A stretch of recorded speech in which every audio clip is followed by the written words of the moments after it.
Olá, pessoal, boa tarde. Vamos dar, então, início à segunda sessão do dia, do último dia do segundo EPNAT. A gente começa essa sessão com as apresentações dos alunos, as apresentações selecionadas. Então, de antemão, já parabenizo a todos os 6 trabalhos que vão ser transmitidos aqui agora. Lembrando que todos os 48 trabalhos que a gente recebeu dessa sessão, eles estão disponíveis para serem assistidos, serem comentados, discutidos no site do evento. E agora a gente vai aos que a comissão avaliadora julgou serem os 6 melhores. Então, parabéns a todos e muito obrigado. Hi, I'm Camila Camargos, PhD candidate in the Institute of Chemistry at University of Campinas under the supervision of Professor Camila Rezende. I represent some insights and results about the application of nanocellulose and nanolignin to the protection of cultural heritage. Our main character is cellulose, and there are plenty of cellulose-based cultural artifacts and works of art. For example, engravings on paper, books, archaeological artifacts based on fabric or wood, wooden sculptures, and these objects sometimes require the application of synthetic polymers as coatings that provide both mechanical protection and improved visual aspects. However, the traditional approach has some drawbacks. For example, the use of toxic solvents, the yellowing that arises with time, the difficult removal after application, and the lack of compatibility between the coating and the coated substrate. Therefore, we proposed a new waterborne transparent coating to overcome some of those drawbacks. For that, we combine cellulose nanofibrils, cellulose nanocrystals, and lignin nanoparticles into sustainable nanocomposites. The nanocomposite films are transparent and increasing nanolignin content imparted in increasing color and also increasing UV shielding. To analyze these UV shielding, the potential of the nanocomposite film to protect against UV light, the film was placed between a UV lamp and polypropylene samples as a model, and then we analyzed the photooxidation of those polypropylene samples using FTIR. As we can see here, after 6 days under the UV light, all the polypropylene samples presented the carbonyl band related to the photooxidation, except the polypropylene sample that was protected by the film with higher content of nanolignin. For comparison, even Paralogy B72, a commercial coating, was unable to protect the substrate against the UV light. Then, the nanocomposite films were artificially aged at high temperature and relative humidity for 6 days, and we could analyze the color stability using colorimetric analysis.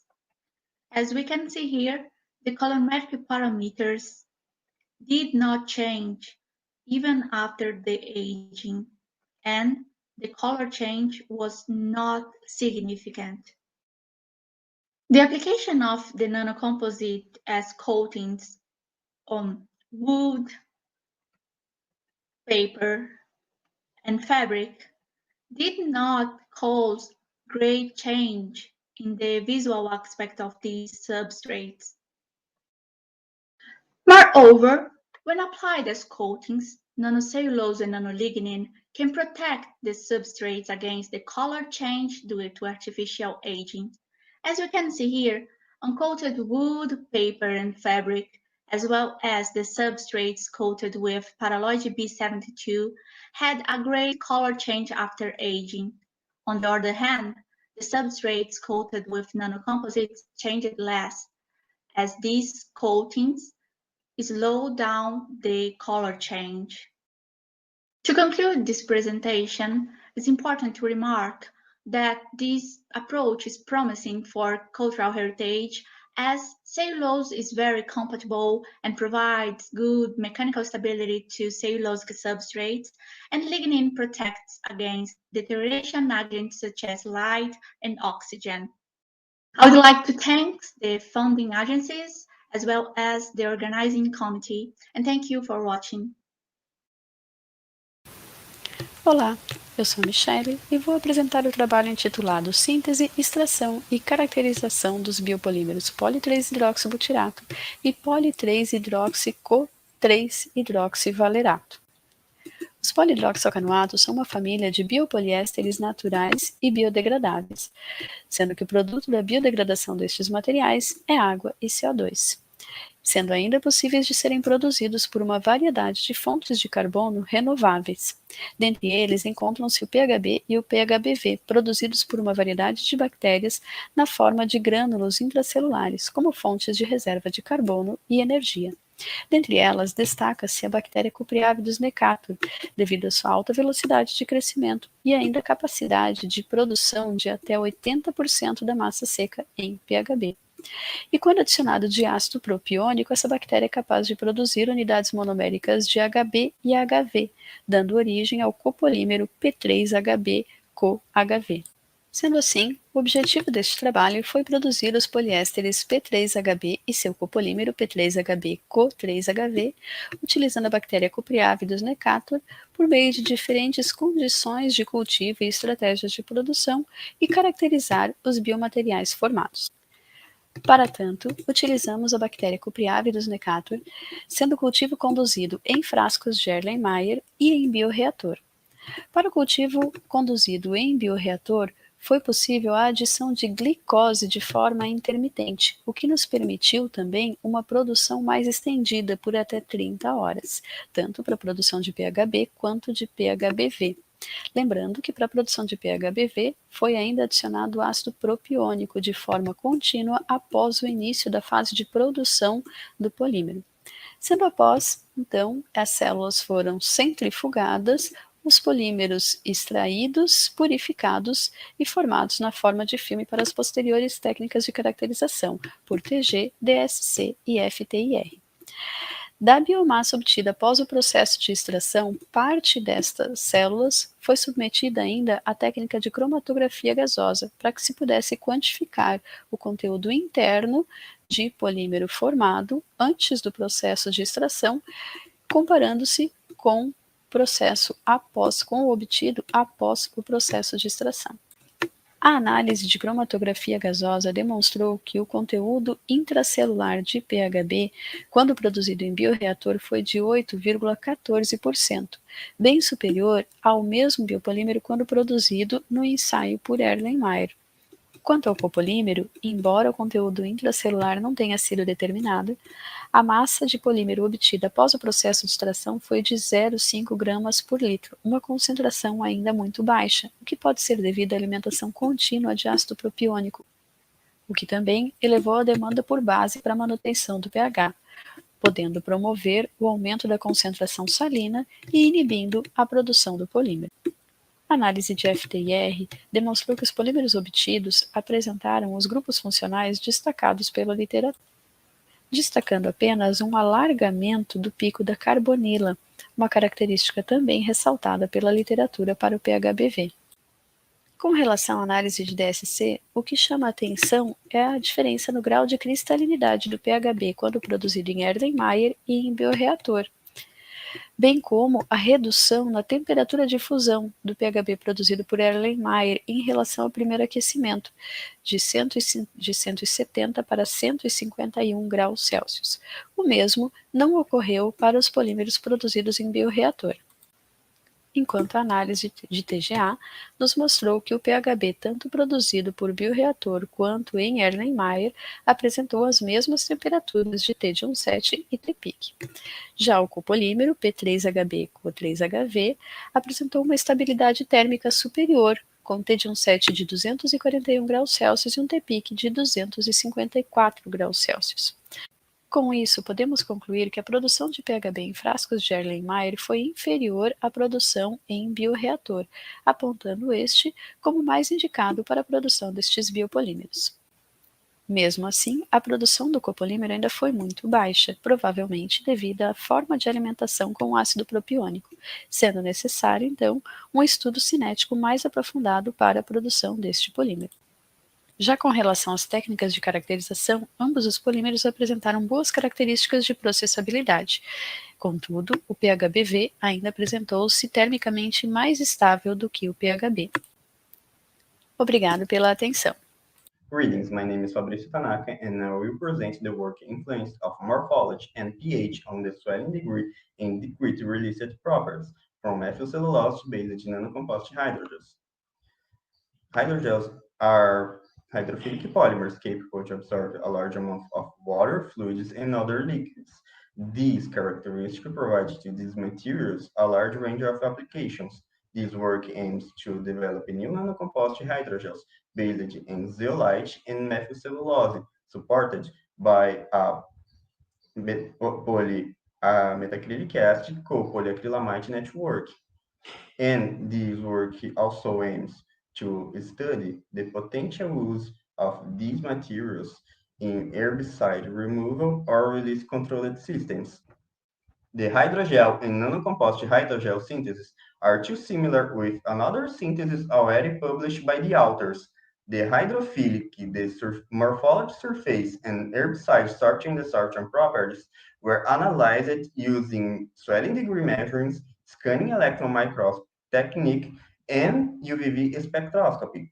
For the swelling degree and desorption measurements were used sodium chloride solutions with different values of pH. The concentration percentage in milligram of herbicide per gram of hydrogel sorbed or released by the samples were calculated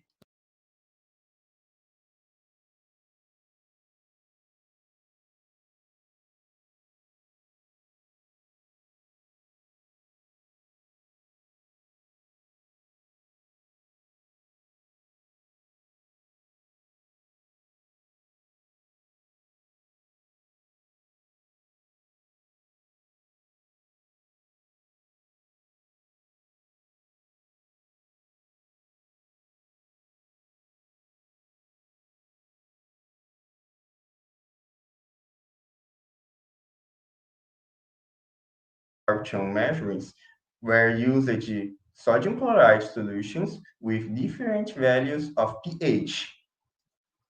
The concentration percentage in milligram of herbicide per gram of hydrogel sorbed or released by the samples were calculated using the following equations. The swelling degree curves by pH showed that the outer samples increases their swelling degree values until the pH 5. These increasing the hydrophilic properties can be related with the carboxyl group ionization. This ionization also provoke electrostatic repulsion and increasing in the chain elasticity. Also can be noted that the hydrogel nanocomposite has the lowest swelling degree values that can be related. These decreasing in the hydrophilic properties can be related with the zeolite physical crossing action. The SEM micrographs showed that the hydrogel with methylcellulose and the hydrogel with methylcellulose and zeolite has structures inside their pores, such cowebs. These structures can be related with the physical cross-link action that the methylcellulose and the zeolite has in these materials. And this action is already reported in the swelling degree values. The sorption and desorption curves showed that the presence of methylcellulose and zeolite can increasing desorption and desorption velocity. And the sorption values obtained in this study showed that the presence of zeolite can improve the herbicide retention by these materials.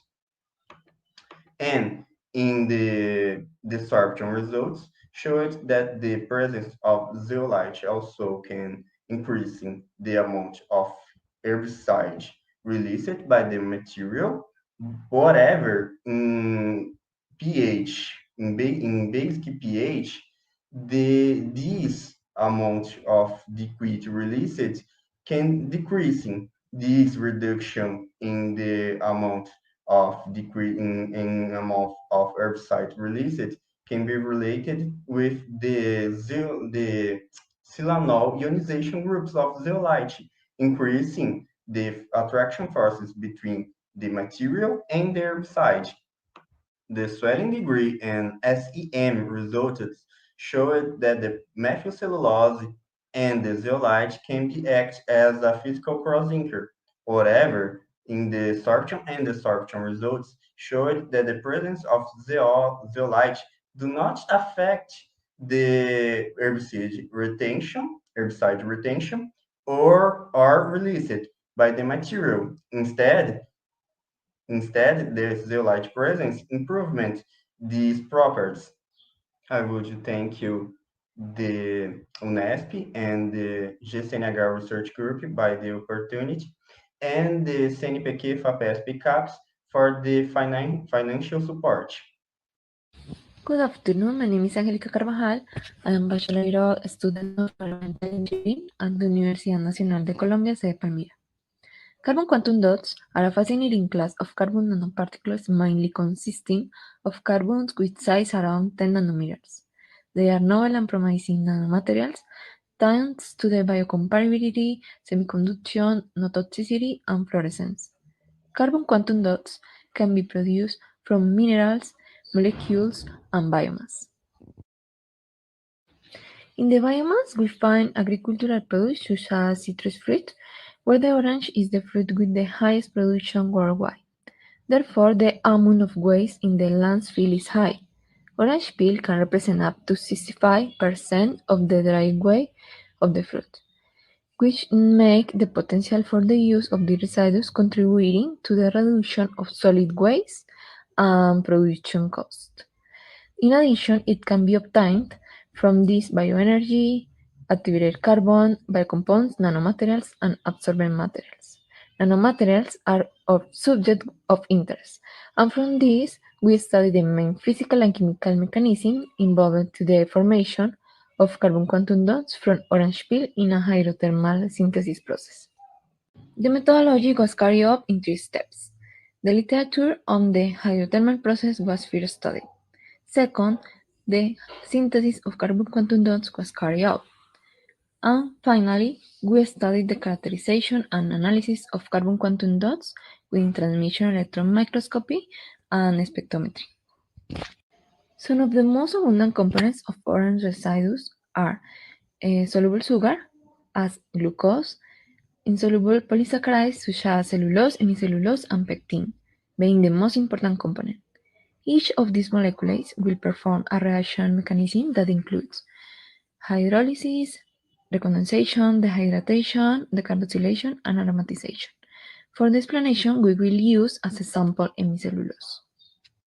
The first step is hydrolysis, where a water molecule split and break one or more chemical bonds of either and either of the molecule. The recondensation of dehydration can occur. Recondensation is the process where the monosaccharides form carbon structure and more complex structure with longer carbon chains are added to form polysaccharides. On the other hand, dehydration is the process in which water is removed from the biomass matrix, causing the elimination of hydroxyl groups.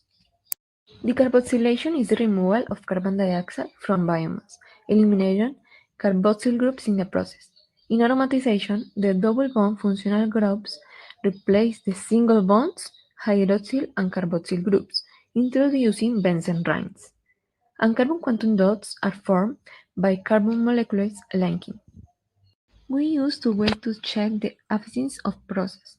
Using 10 transmission electron microscope, it shows size smaller than 10 nanometers and circular particular geometry.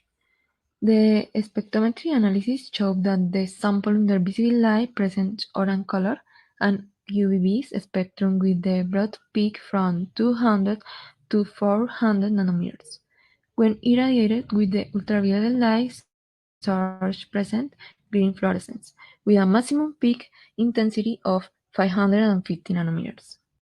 As a conclusion, hydrothermal method for the synthesis of carbon quantum dots from biomass, orange peel waste, was useful.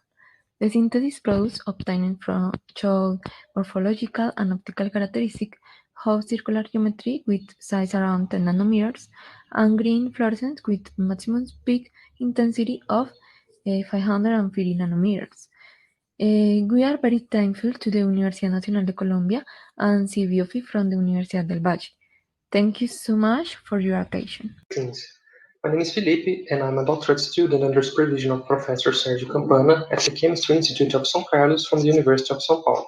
And today I'm going to talk about a recent work we've been developing called Functionalized cellulose filter papers with beta-chitin nanofibers. Chitin is a natural polymer extracted from seafood wastes, and it has two main polymorphs, alpha-chitin, derived from crab and shrimp shells, and beta-chitin. It comes from squid pans, which is the internal part of the squid. It has low cost of production, high biocompatibility and biodegradability, and it's highly available due to its outstanding annual renewal rate.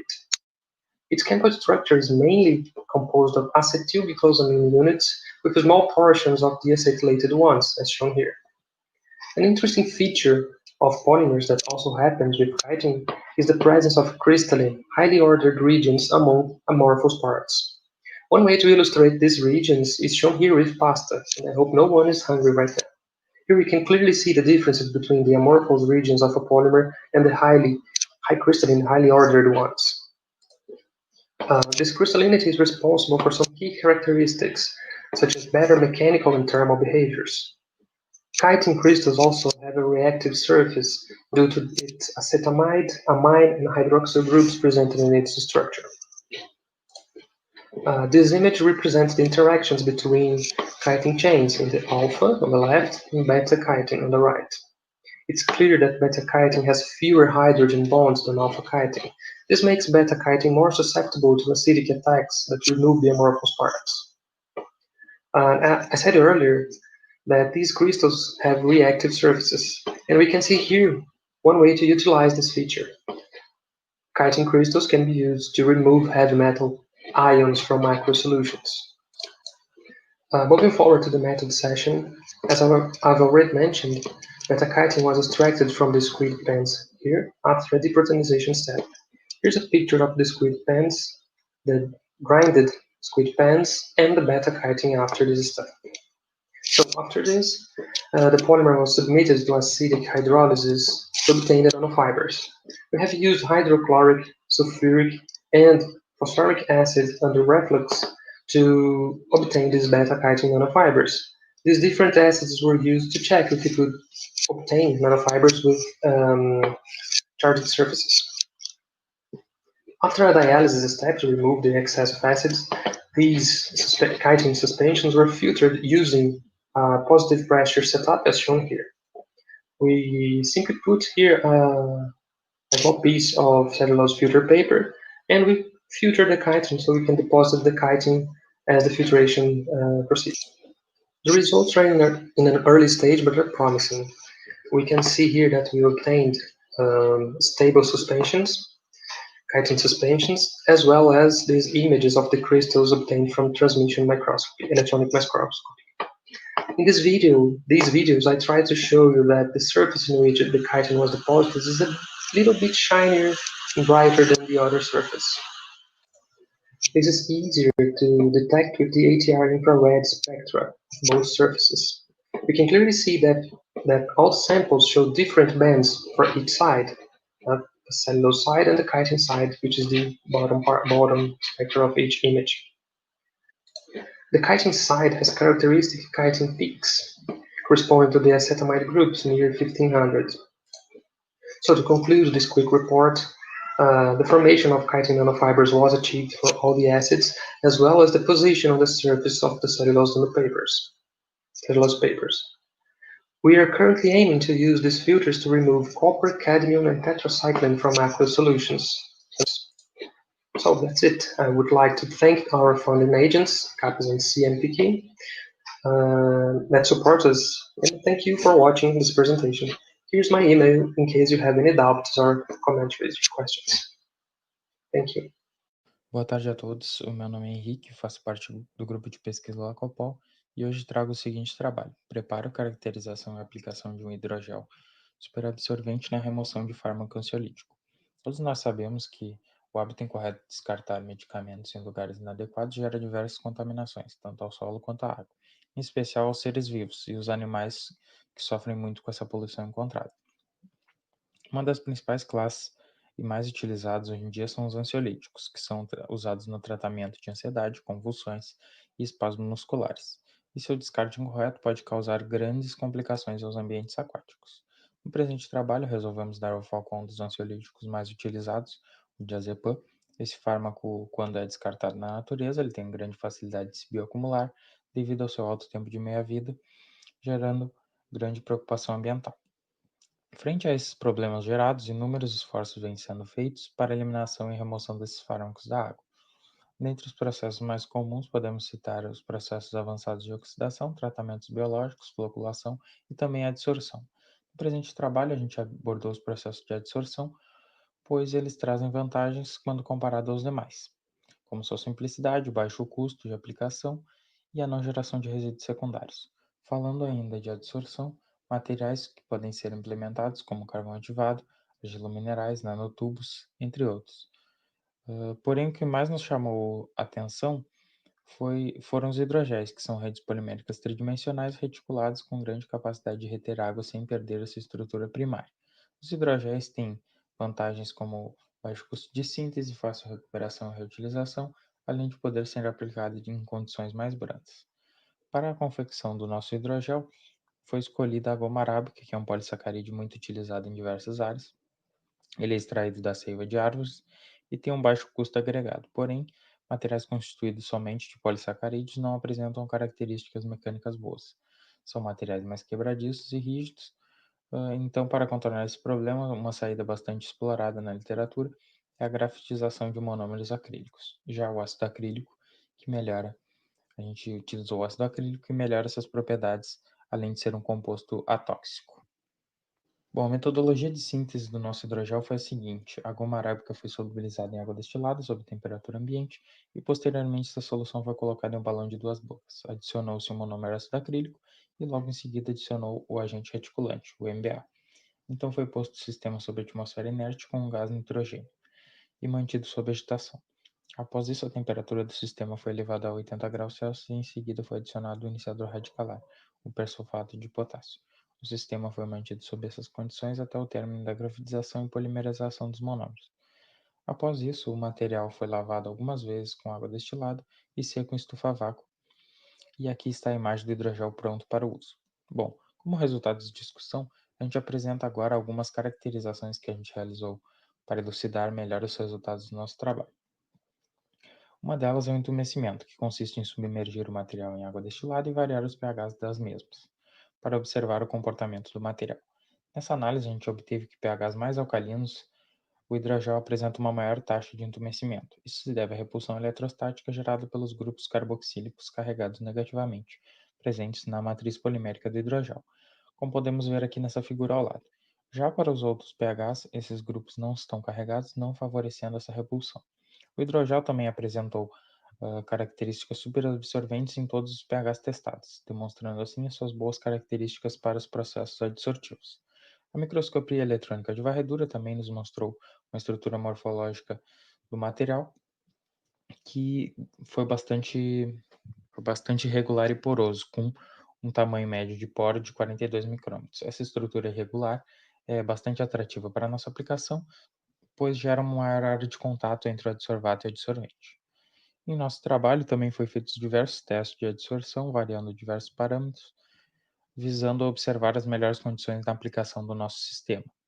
As melhores condições para a aplicação foi em pHs próximos a 7. A melhor quantidade e a mais vantajosa de adsorvente foi de 0,15 gramas. A concentração que teve a maior taxa de remoção foi de 1 ppm para o fármaco. Foi também feita a avaliação da influência da temperatura e não foi notada a alteração da temperatura. E, não menos importante, o material foi utilizado em 5 ciclos sequenciais e sua eficiência decai, porém não decai significativamente. Então, como conclusão Desse trabalho, temos que foi obtido e caracterizado um hidrogel com características superabsorventes e o mesmo apresentou uma grande versatilidade de aplicação na remoção do fármaco de diazepam de ambientes aquáticos. Muito obrigado a todos.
Olá, pessoal. Vamos dar continuidade à nossa programação. A Antje já chegou. Ok, Antje. Nice to have you here. Can you hear me? Yes, I can hear you. Okay. I can hear you perfectly, too. I'll just present you in Portuguese and then I go switch back to English. Ok. Então, vamos dar início a essa segunda sessão de apresentações do último dia do segundo EPNAT. A gente tem um speaker line-up hoje bastante empolgante, né? Bastante gente com ideia nova, para a gente expandir nossos horizontes na comunidade de polímeros naturais do Brasil, né? Primeiro de tudo, a gente tem a professora Antje. Eu vou voltar para o inglês agora para que ela consiga entender o que eu estou falando dela, né? So, Antje, back to English now. It's a great pleasure to have you here. I will briefly introduce you. Professor Antje Potthast. She is a wood chemistry by training. She got her master's and PhD from the Dresden University of Technology in Germany and did a postdoc also at the North Carolina State University in the States. She is now a full professor at the Institute of Chemistry of Renewables at Boku University in Vienna, Austria. Professor Potthast, she leads the ABCNM, which is a doctoral school on advanced biorefineries for chemistry and materials. There, she trains, she mentors future biorefinery experts that will take the lead in the future. She has received several major international scientific awards, among which I highlight the Hayashi Jisuke International Cellulose Award in 2012. Now she works with analysis and modifications of biopolymers, especially cellulose and lignin. Actually, Professor Antje, she leads what I consider to be one of the best polysaccharide chemistry groups in the world, and she has a rather broad scientific scope. This includes historic materials, paper aging, and mechanisms for cellulose stabilization. Professor Antje, again, it's a great honor to have you here. Thanks for accepting our invitation. You are looking forward to hear from you, so you can all take over from here. Thank you very much. Pleasure is really on my side. Good evening from Vienna.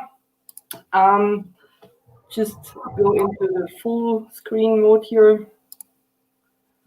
Okay, so yeah, today I would like to share some thoughts on lignocellulose analysis with you.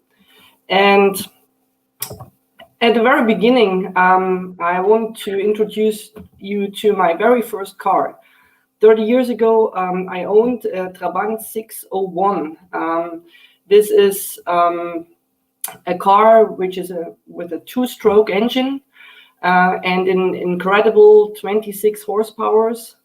But what is special about that car is basically the body.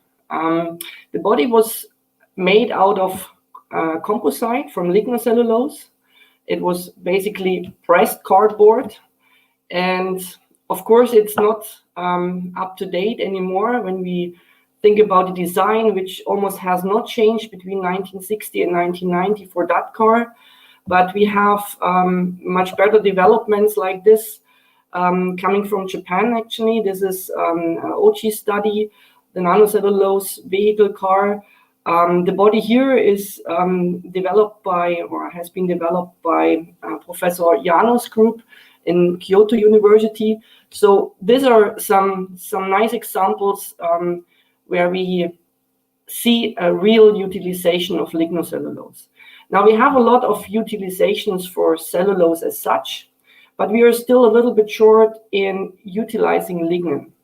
And this will be the topic of today in the direction that we look at the analytical aspects of lignin. For lignin utilization scenarios, we basically can think of three different forms. Use lignin in the polymeric form. This is actually my favorite. We can either choose the lignin based on the production characteristics, if it's a technical lignin, or slightly modify it. So that would be also rather cheap application mode. Then we can separate the polymeric fractions either by solvent polarity changes, or we can be molar mass selective by ultrafiltration and use just fractions, but still the polymer. Or we go all the way and degrade, depolymerize the lignin and utilize the oligomers or the monomers as drop-in chemicals in the chemical industry whatsoever. I think in the future, we will have in parallel all different modes of utilization for lignin. Before we can be there, and this is a little bit the bottleneck, what we are looking at today, we need to understand lignin a little bit better. And for applications, we have to observe what we can call the structure property application triangle. So a certain structure results in a certain property, and this is good for one or the other applications. And with a different lignin, with a different structure, we simply have a different triangle here. So this is just an example. This is lignin polyurethane foam. What I'm trying to say is we need to know what we have in hand in order to have some sort of control in this structure property application triangle. Now, in the past years, lignin analysis has changed a little bit. We still need to apply many different methods, but specifically in our lab, we have focused on development of speed methods. And with that speed methods, we have also developed a lignin database. And this lignin database has a lot of lignins in there with reference numbers, which we then can also use to do chemometrics or to use them in chemometrics, for instance, with FTIR and NIR to get classical numbers, functional groups, molar mass for different lignins. So we have had some better approaches here, or we have them available now. But we need to go a little bit further, and there we enter basically a bottleneck. So we have the characteristics of our lignin, but now we need the application side. And of course, we can make different foams from many different lignins, but testing those foams takes a lot of time, takes a lot of effort. It's usually not to be done with just very small test specimens. So here, basically, we are lacking the number or statistics of really good application data. So we have to go and try to get a lot more data in this application side in order to understand which structural properties translate into certain application properties. And this becomes even more extreme if we go to an application which is larger in scale. For instance, here, those MDF boards you see on the left side. That is real application. This is relevant for the industry, but we need a lot lignin to do that, and we need a lot of efforts to measure that boards, analyze them, see whether they are good or not. So here we are still lacking a little bit the statistics as well. Now, let's go back to understanding lignin, because lignin is more than just functional groups, more than just molar mass. It's actually a little bit more complex. And today, I just like to talk a little bit about the dispersity problem in lignin, the compactness, and a little bit heterogeneity. Up front, we have to understand how we analyze lignin. And usually what we do is either we destruct the lignin, we analyze functional groups, we analyze molar masses, we analyze the links between the units. So we analyze everything what we know is there. If we look at different lignin structures from the past and also the recent ones, come back to that in a minute, we have either models from computers, we have outdated models, we have models which are based on biosynthesis, and we have the models which are kind of semi-quantitative. Mainly what we are doing, we're cutting these structures, we're cutting our lignin into pieces, and then we try to reassemble those pieces, like in a jigsaw puzzle. The problem is that usually in a jigsaw puzzle, you have the template, and we are missing the template.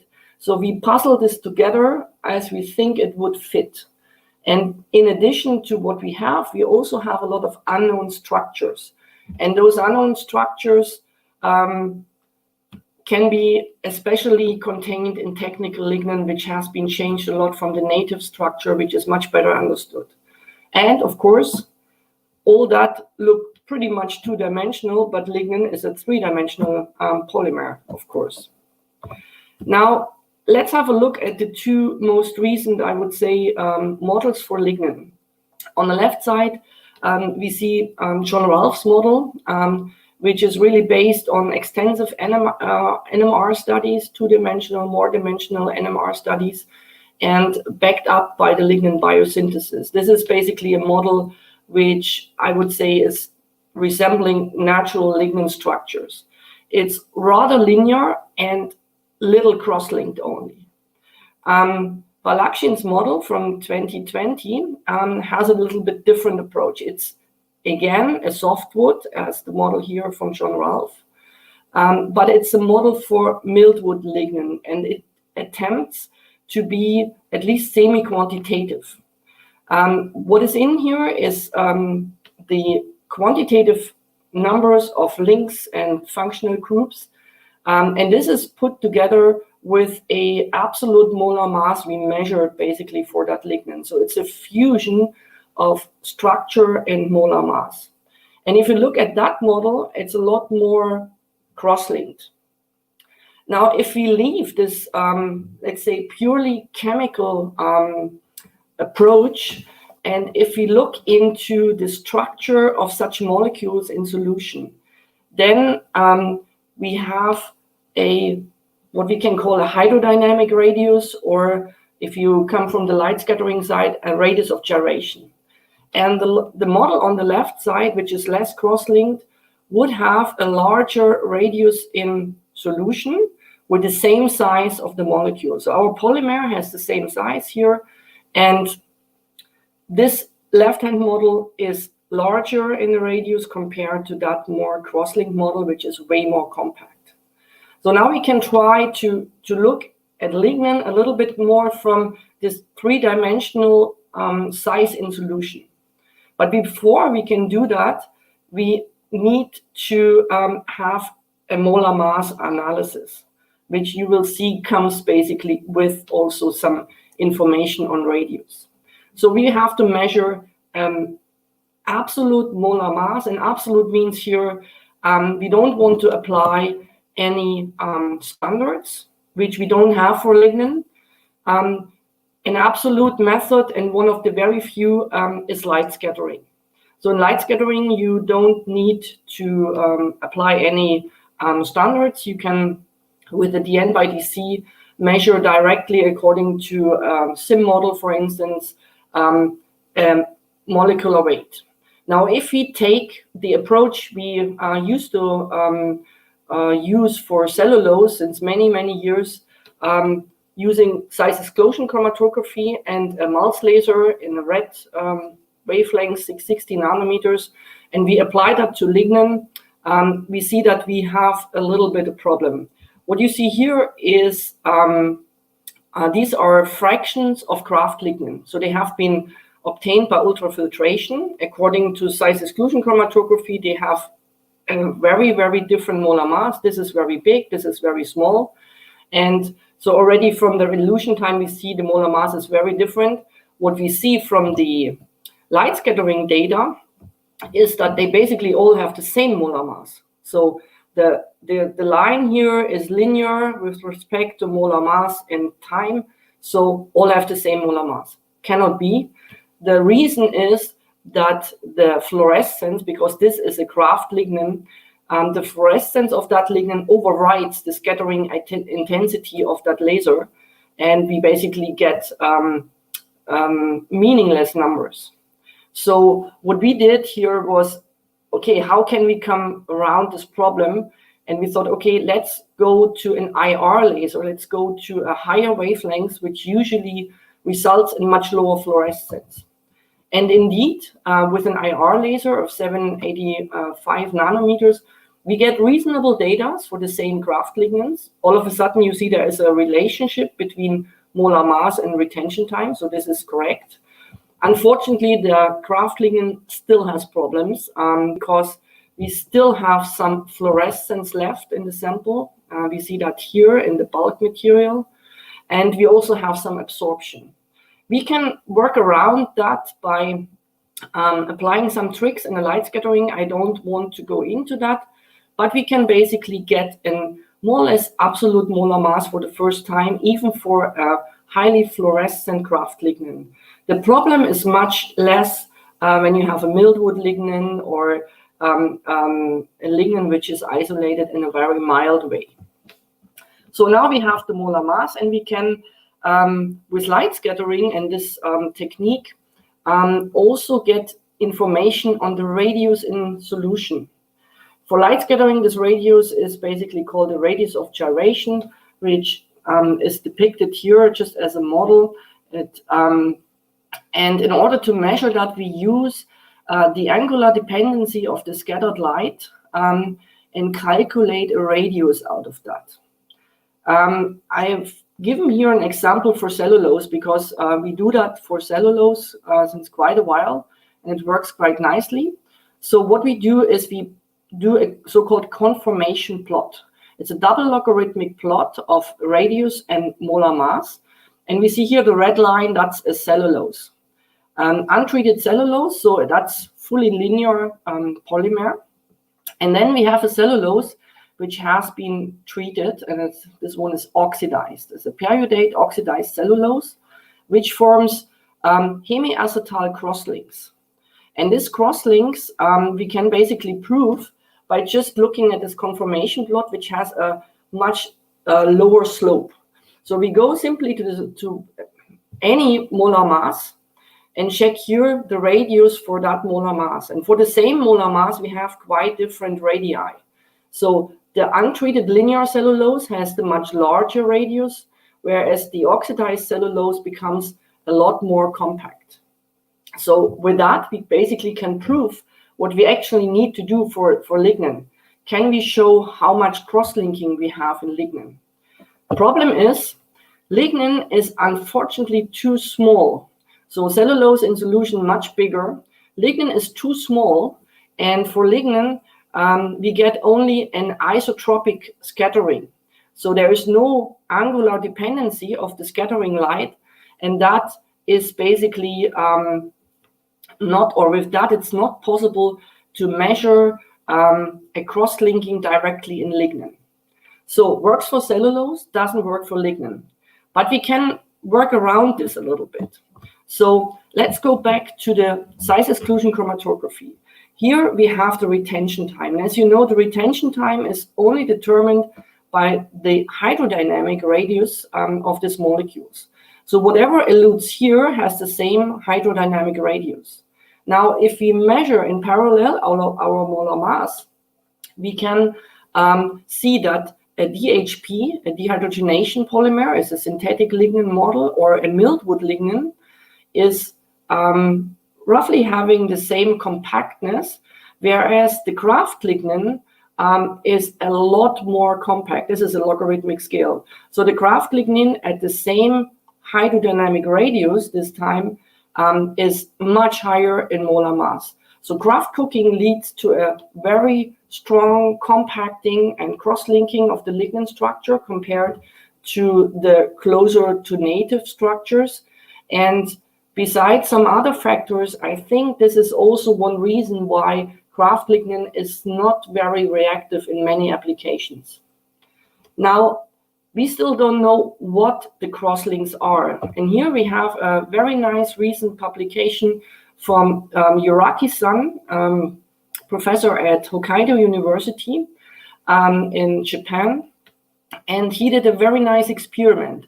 They synthesized a lignin without crosslinks. So that's basically a non-cross-linked lignin. And then they isolated from kraft lignin different fractions and measured the 5,5 prime crosslinks. And the two fractions had really different numbers of 5,5 prime crosslinks.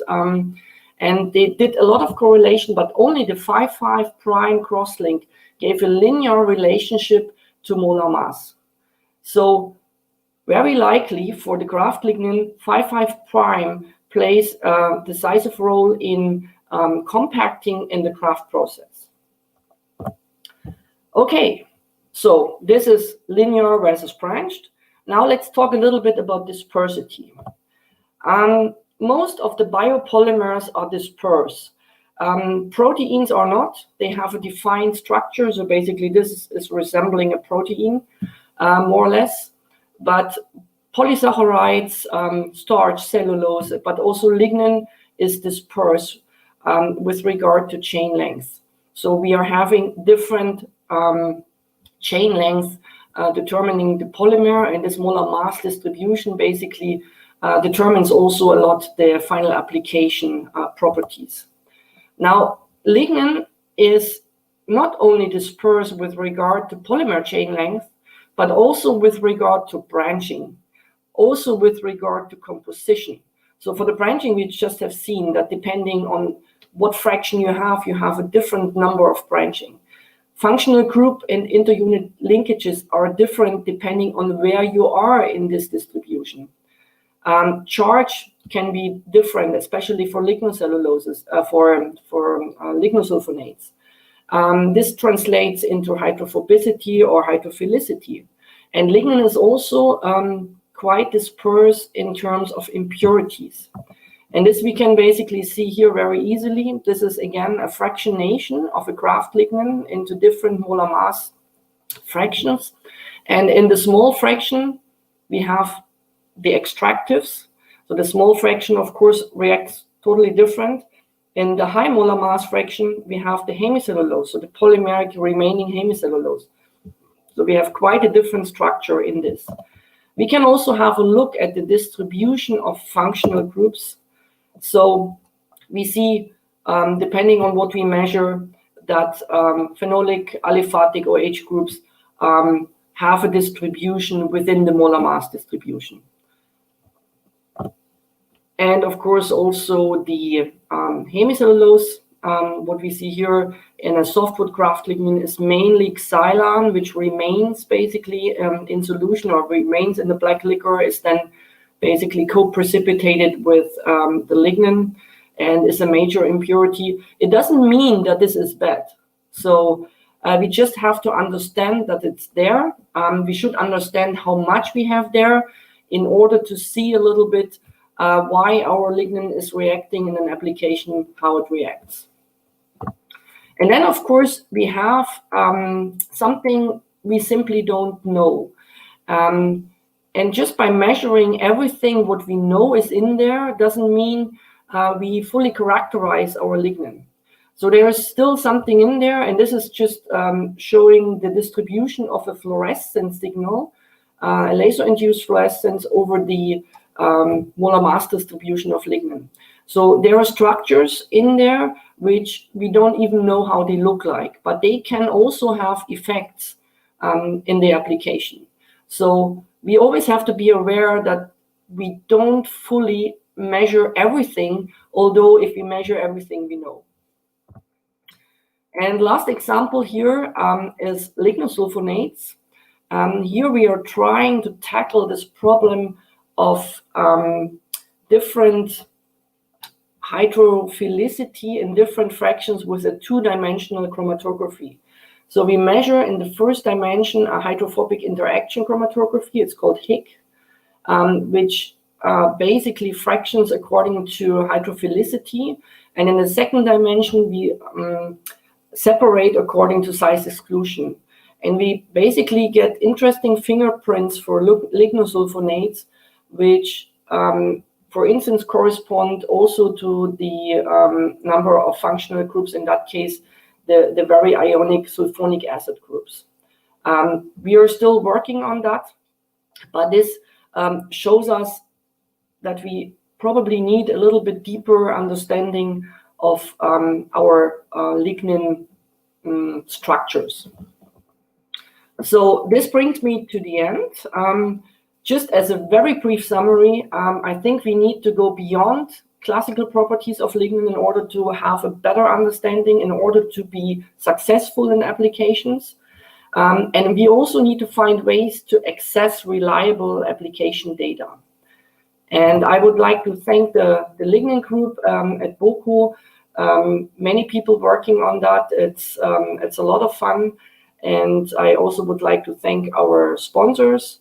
And I would like to thank you for listening. And I'm really happy to answer questions either in chat or later on.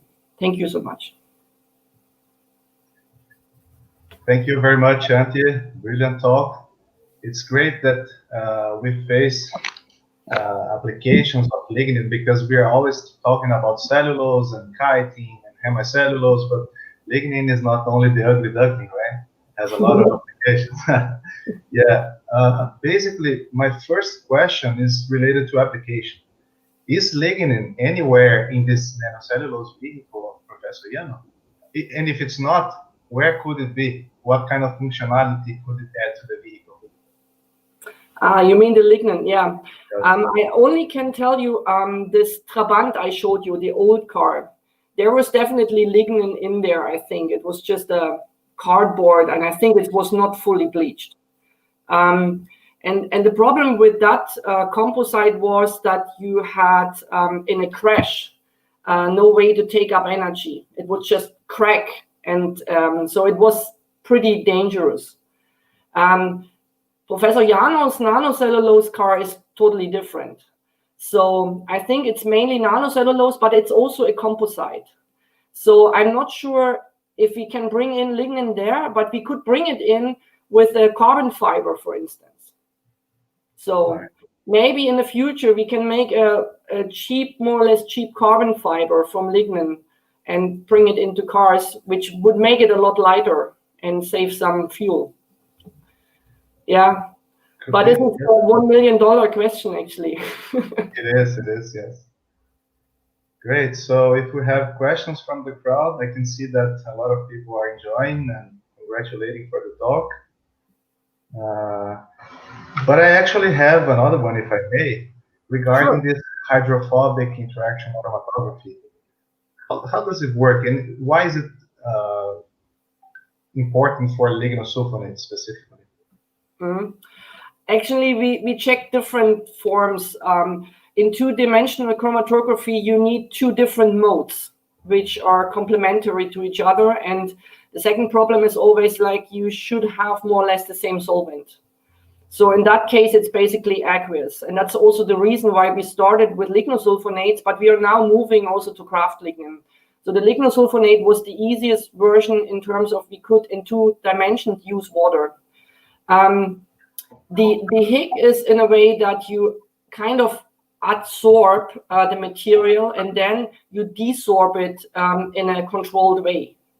And it's for the lignosulfonates, obviously the lignosulfonates contains a lot of very different fractions. And that's why you really get a separation within that, which is actually a little bit stronger than I thought it would be. So at the moment, this is like a fingerprinting. We are really trying to automatize this so we can measure a lot more samples because we don't fully understand what we see at the moment. We see, you know, from the mechanism what it is, but we have no data on how this relates to applications at this point. I see. Brilliant. I guess we have time for another question, but I invite people that still have questions to join the speaker in the question room.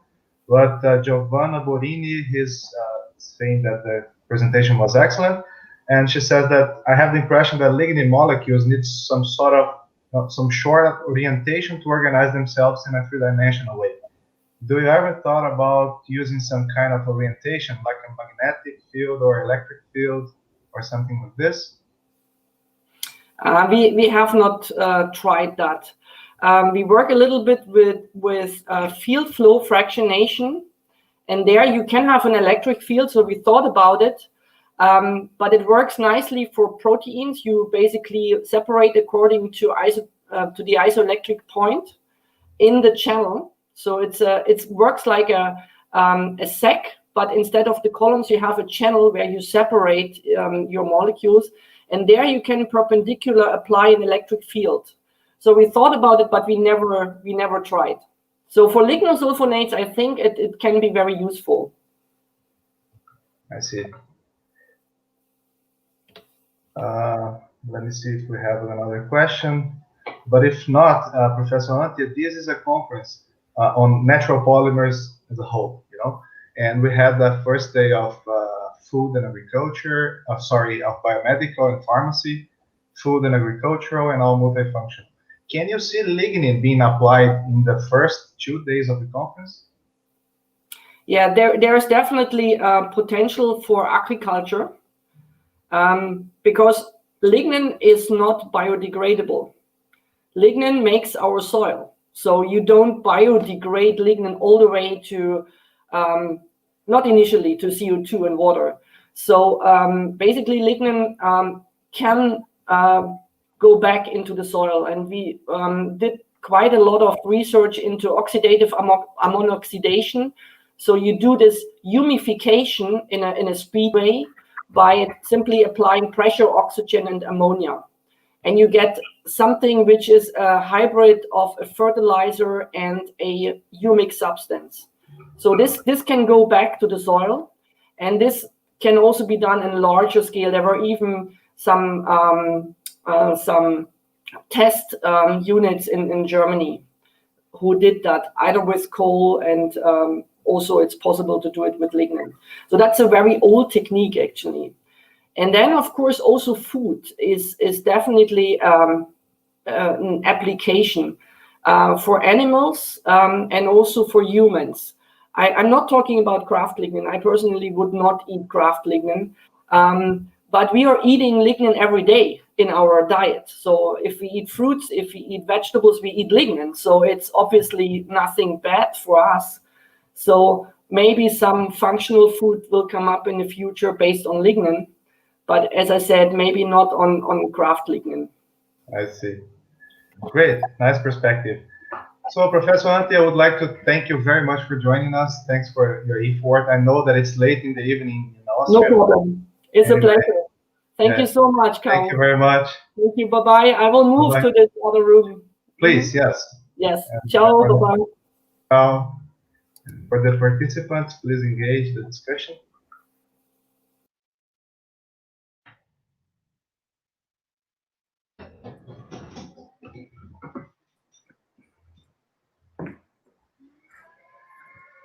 Watson. Tudo bom? Tudo bem? Tá bom. Are we on?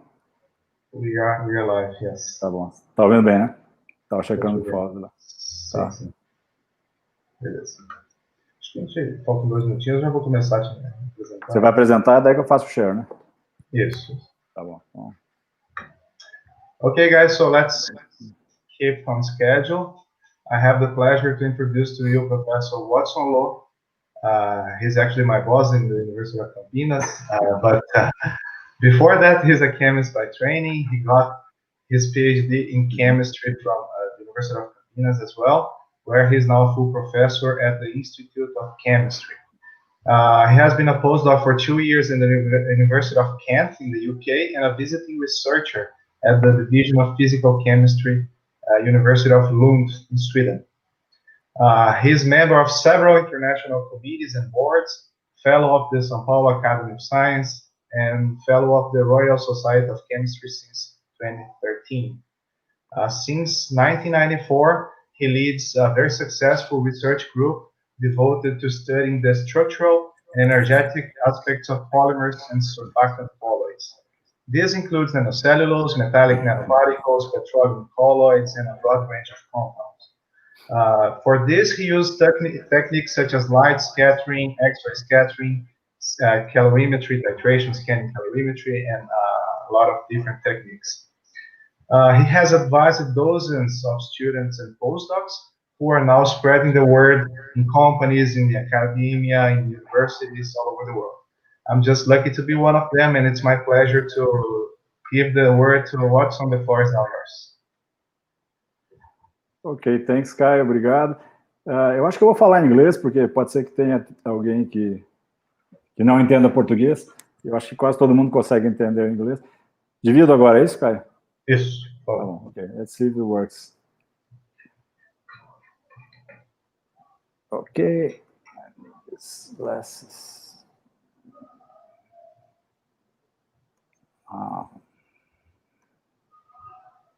Okay, if you could please confirm, Kai, are you seeing my screen? Yes, not full presentation. Okay. Yeah. Okay, is it okay now? Good. Yeah. All right, so we're on. Thank you. Okay, so first, thanks to the organizers for the invitation to be here in this meeting to talk to you.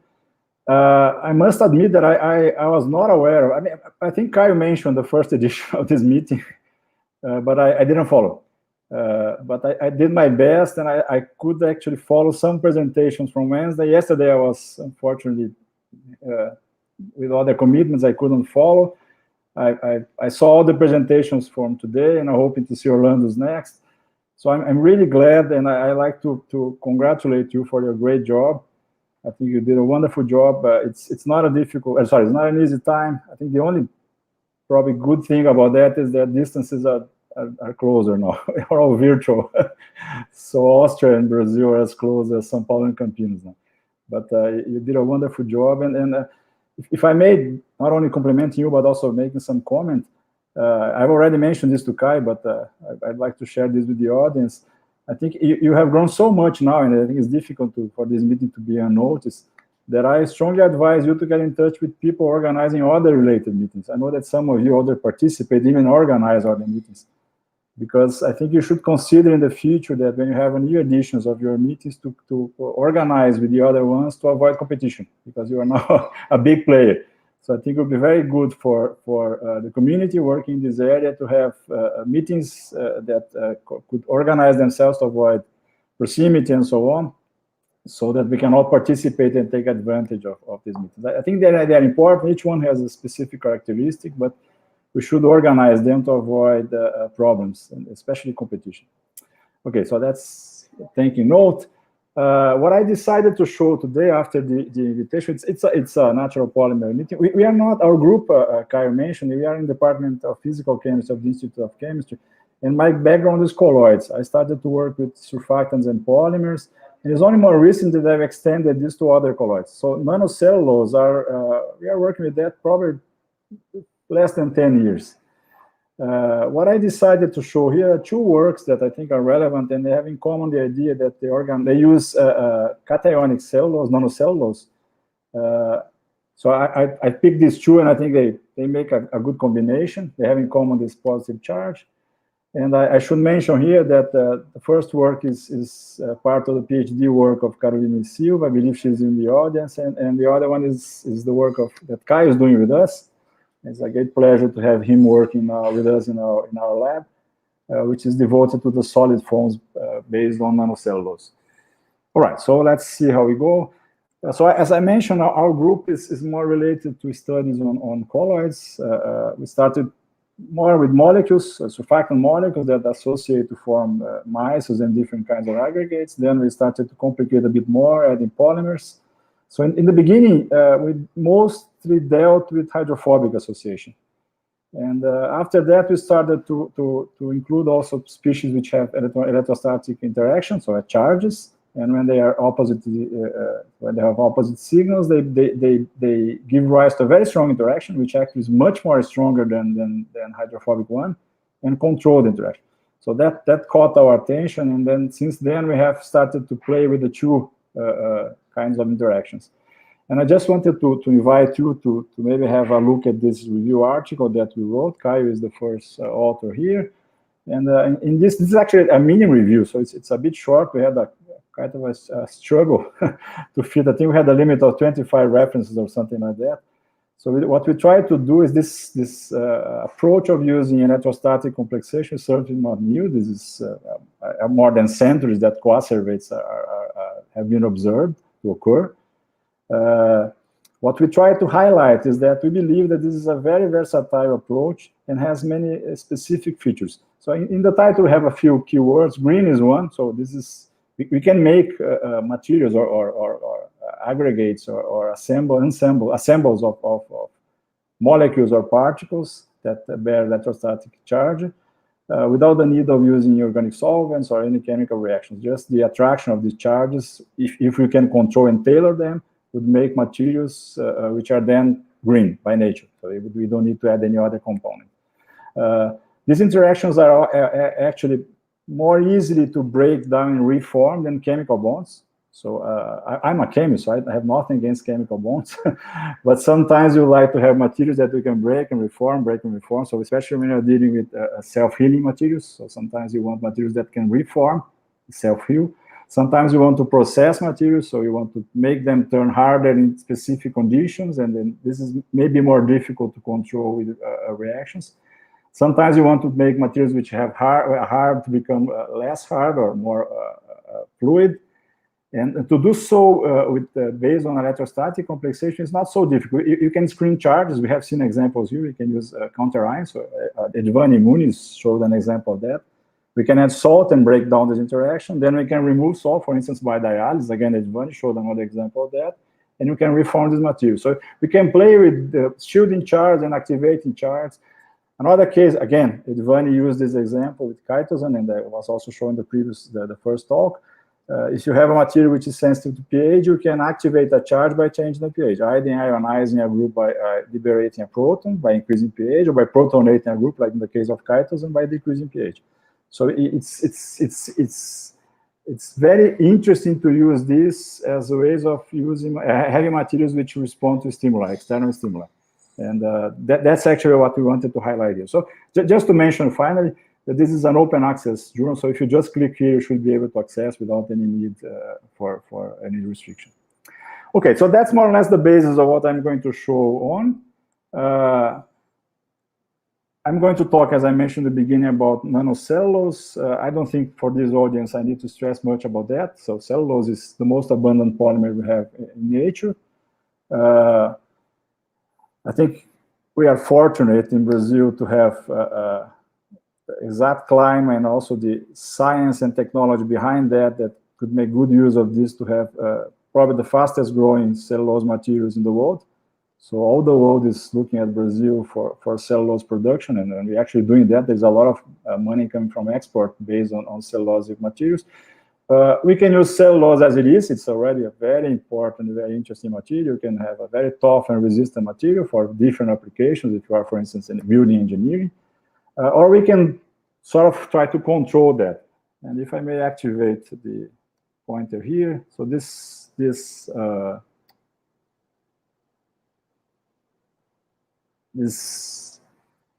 cartoon here represents what we try to do in our group. So actually we are not working with cellulose by itself. What we are more interested in colloidal aspects of that. So we do some sort of reversal engineering, this very nice hierarchical structure that nature has built up. And by doing so, we can obtain different kinds of materials. So some of you may have heard about microcellulose or microfibrillated cellulose. So we are somewhat in this domain. We can separate more of this. I'm going to mention this specifically in the talk, to have the fibrils, which are now in the nanometric range. So we have now truly nanomaterials. We can even process this further by either adding more energy or hydrolysis with acids, for instance, and produce cellulose nanocrystals. Again, there has been many presentations and short talks about that. And you can do this even further. This is a great challenge for scientists, to dissolve the cellulose, to break down into the individual molecules. It's achievable. It's possible to do this. Even industrial processes are doing that now. And then you end up with the molecule. So in this talk, I'm going to talk about the fibrils. I'm going to mention 2 works dealing with fibrils, but just to mention that we are also working with different aspects, and I'm sure that you have seen many different applications of that. Okay, so let's see what we have here. The first work I'm going to present is the work that Caroline is doing in our laboratory. And what she's doing, this is a collaboration with Dr. Juliana Bernardes from the Nano Laboratory, which is a neighbor here from Unicamp. And Juliana is interested in using sugarcane bagasse, which is an asset that is a product, a residue that has many different potential applications as to increase its value. You may have seen, well, we can burn. In Brazil, it's burned to give energy. It actually gives profit to the mills. But you can think in terms of high technology and to develop ethanol second generation by digesting that. And what Juliana was doing is trying to extract these nanomaterials from sugarcane, the nanocellulose materials from sugarcane, and that's how we started to collaborate. So Carolina's work deals with nanofibrils that were turned positively charged by doing a chemical reaction. And those of you who have heard Giovanni's presentation in the beginning have already seen some similar reactions to produce, to bear positive charge into these materials. So cellulose by itself is neutral. For a chemist, it's very nice because there is a lot of hydroxyl groups that could be easily changed here. So we in the group in the laboratory are doing different approach to that. One of these is adding positive charge. And the route we are using this for this purpose uses this reagent, EPTMAC, which is an epoxide. And in basic, medium, and high temperature, we have the opening of this epoxide. And then we have the positive, this group adds to the hydroxyl groups. And we have the positive charge positively attached to this chain, to the fibril. In this case, it's done at the surface of the fibril. Okay? Just to comment that, because Giovanni raised this point, this is a quaternary ammonium ion, pH dependent. It's possible to do this with an amine that you can turn charge on and off, and in this case, the charge is always on. What Carol has done is that she has also associated the cationization with the processing. To process this and to obtain the fiber, you have to give energy. She has different approaches to that. The final one is microfluidization. It's a high energy process. But before doing that, what she actually did is she did the reaction. So when she was doing the last stage of defibrillation to obtain the final material, she has already the positive charges there. And what we have here are AFM images that show the effect of this positive charge. So we have 2 different proportions here. This one has fewer charges, and this one has roughly 5 times more charge than the one at the left. We see here from the zero potential value, so this is a more positive zero potential value. And what we see is visible here. You see that the fibers are more separated when you have more charge. So they all went through the same mechanical process, but in this case, for the right one sample, what we had is the this extra amount of positive charge. And this positive charge, because of the repulsion between the fibers, gave rise to a material which was much more separate. So it was much easier to decompose this material when you have the positive charge already there.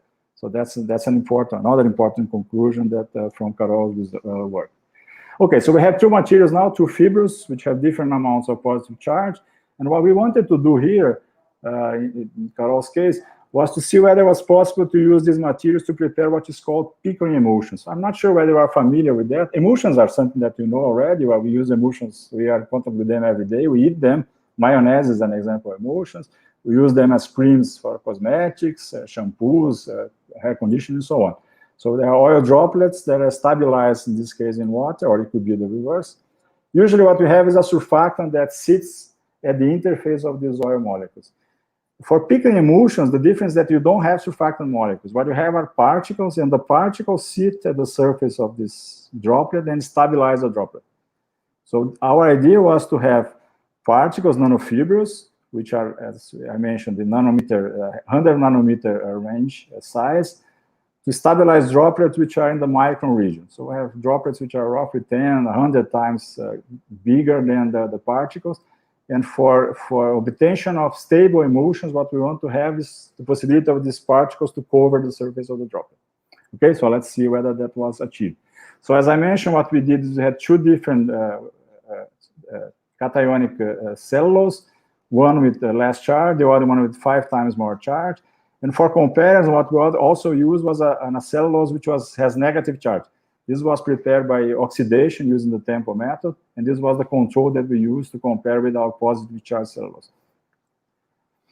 Okay, so what we did is we used almond oil for the oil sample. The idea was to have something which could be used for cosmetics. So almond oil, amendo, is used in many cosmetic products. We fixed the proportion of oil to water to 30 to 70%, in principle because we expected to obtain oil and water emulsions, and pH was set to neutral pH. In this condition, almond oil is not pure oil. It has some degree of free oleic acid, some acid, residual acid there. We have made the analysis, and it's very low, it's 0.03%. But even though at this pH, this oleic acid should be ionized, so it should be with negative charge. So we expect that should be some residual negative charge at the surface of this oil droplet. Not only because of that, oil droplets in water always acquire negative charge. This is well established now. So in this system, what we expect is that our oil droplets will have a negative charge. We tried to measure the zero potential. It was not easy because if we don't have any surfactant there, these are not stable, but we got numbers which are close to minus 30 millivolts, which agree with the hypothesis that the droplets are negatively charged. Okay, so as I mentioned, we'll have cellulose materials which have negative charge and positive charge in comparison to that. The first thing we wanted to see whether cellulose, especially when they have charge, they are very hydrophilic, so they should stay in water. And there could be some doubt whether the cellulose, especially with charge, would interact with the surface. So we wanted to make sure that these particles would stay at this interface. So what we did, we tried to measure the surface tension of these oil droplets. I don't know if you are familiar with this methodology. This is a droplet of oil, which this is the end of a needle. We have a droplet of oil, which sits into water. And from the shape of this droplet, this equipment takes a picture, and from the shape of this droplet, can calculate the surface tension. When we have a surfactant there, the surfactant would absorb at this interface, would decrease the surface tension, would change the forces, and this droplet would deform. And we can see these are pictures that were taken with the different cellulose, and then we are increasing the amount of cellulose.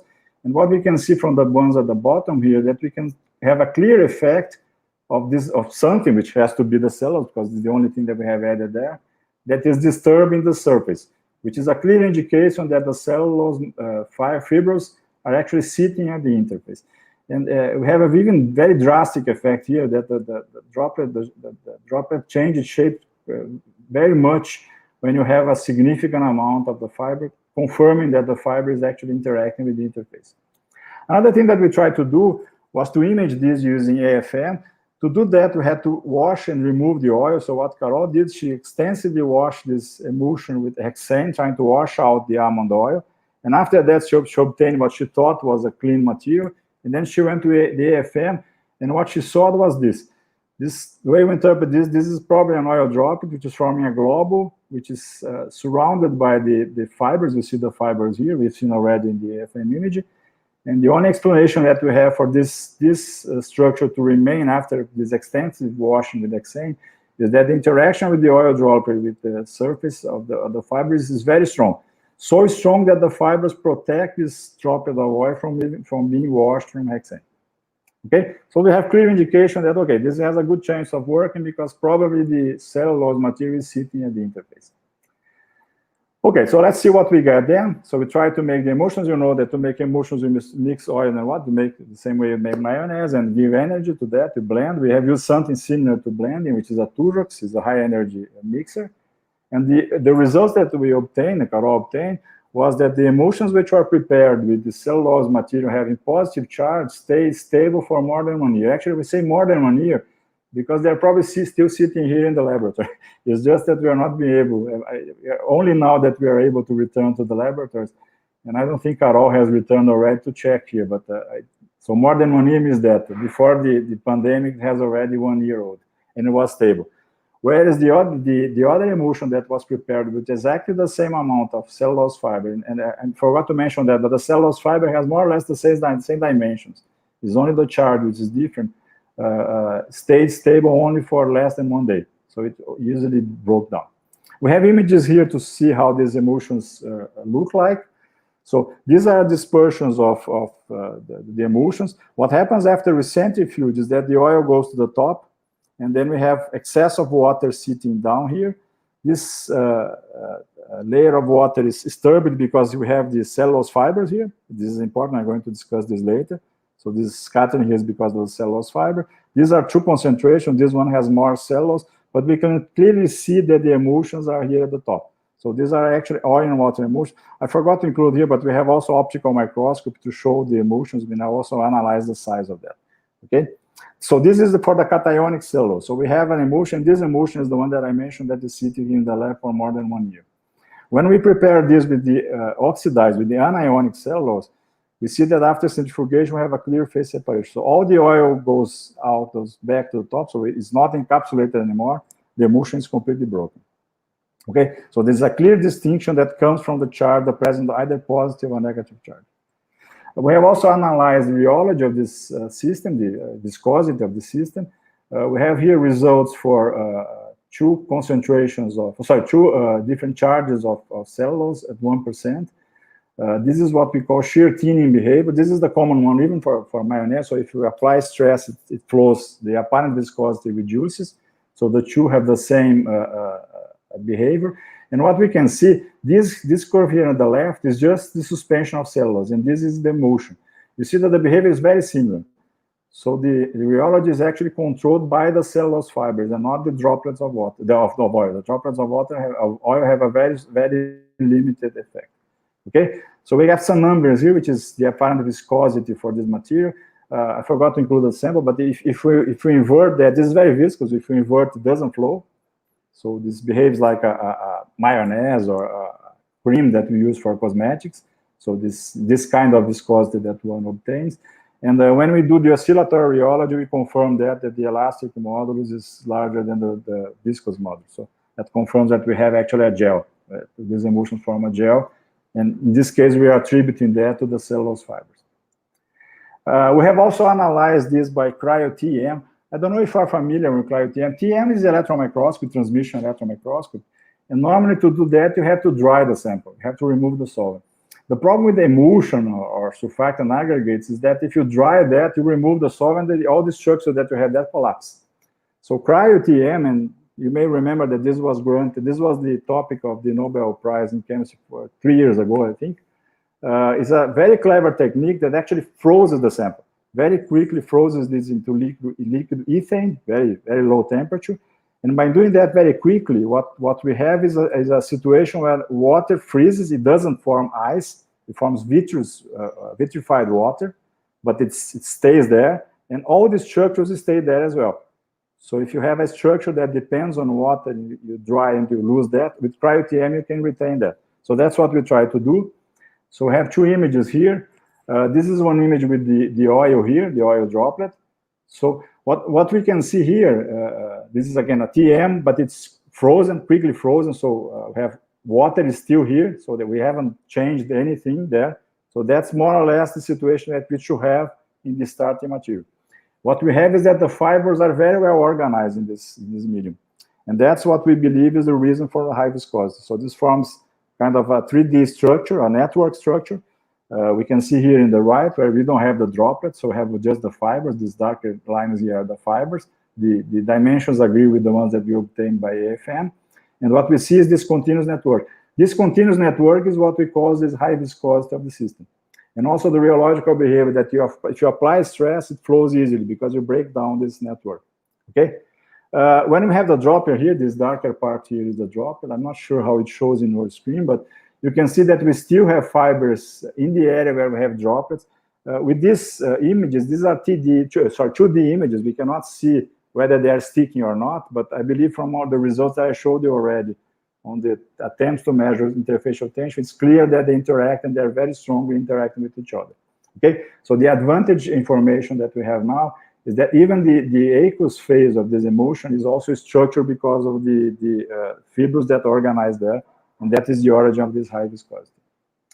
Okay, so what we believe then, what we have is, but why do we have such a very stable emulsion that stays for more than 1 year when we have positive charge and doesn't stay longer when we have negative charge?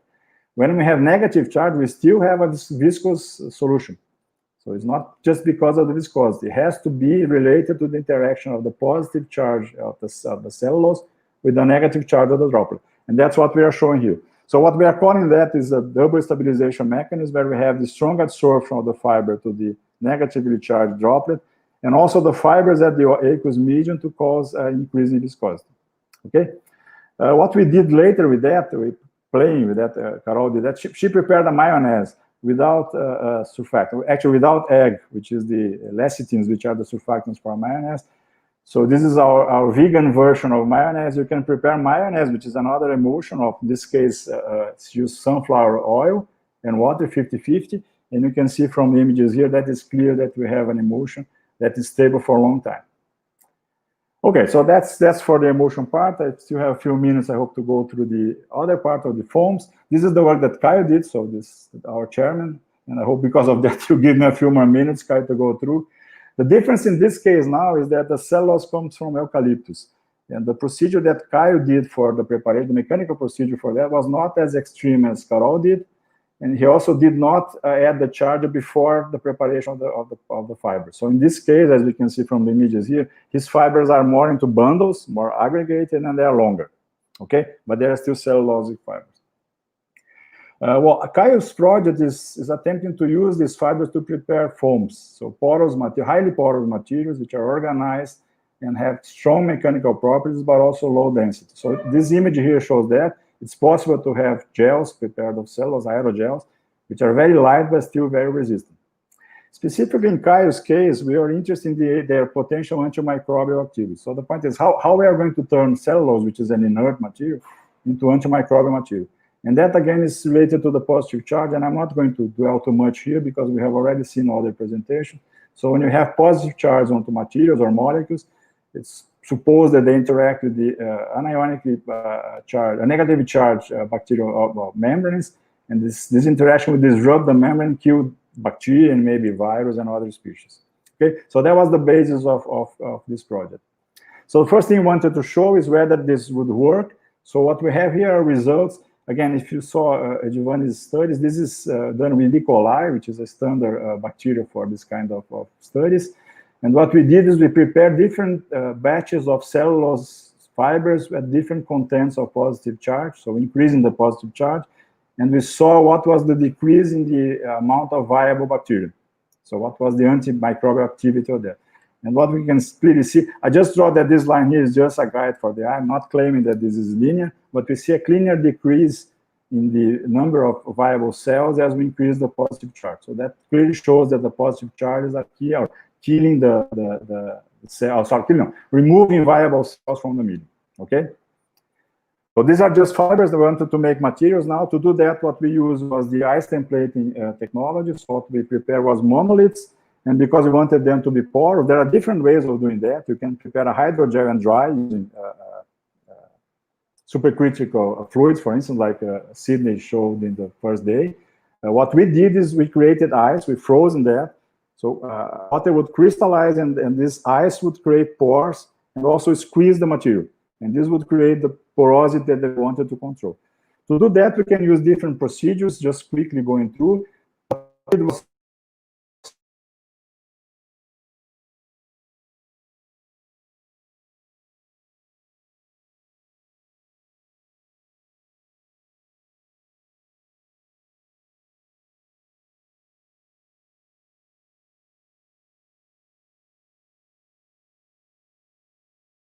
the pores as shown here in the result. Okay, so monoliths which are all contain positively charged cellulose, and they were prepared in a way that we can control the pore size.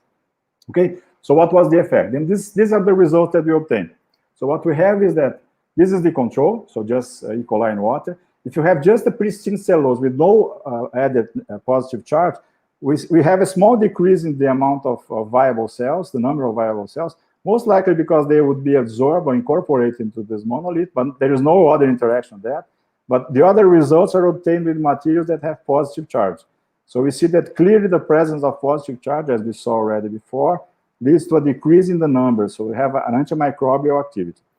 To better analyze this, we are separating into groups. So the first group here, if you look at the bottom, we have materials which have the same porosity and more or less the same pore size.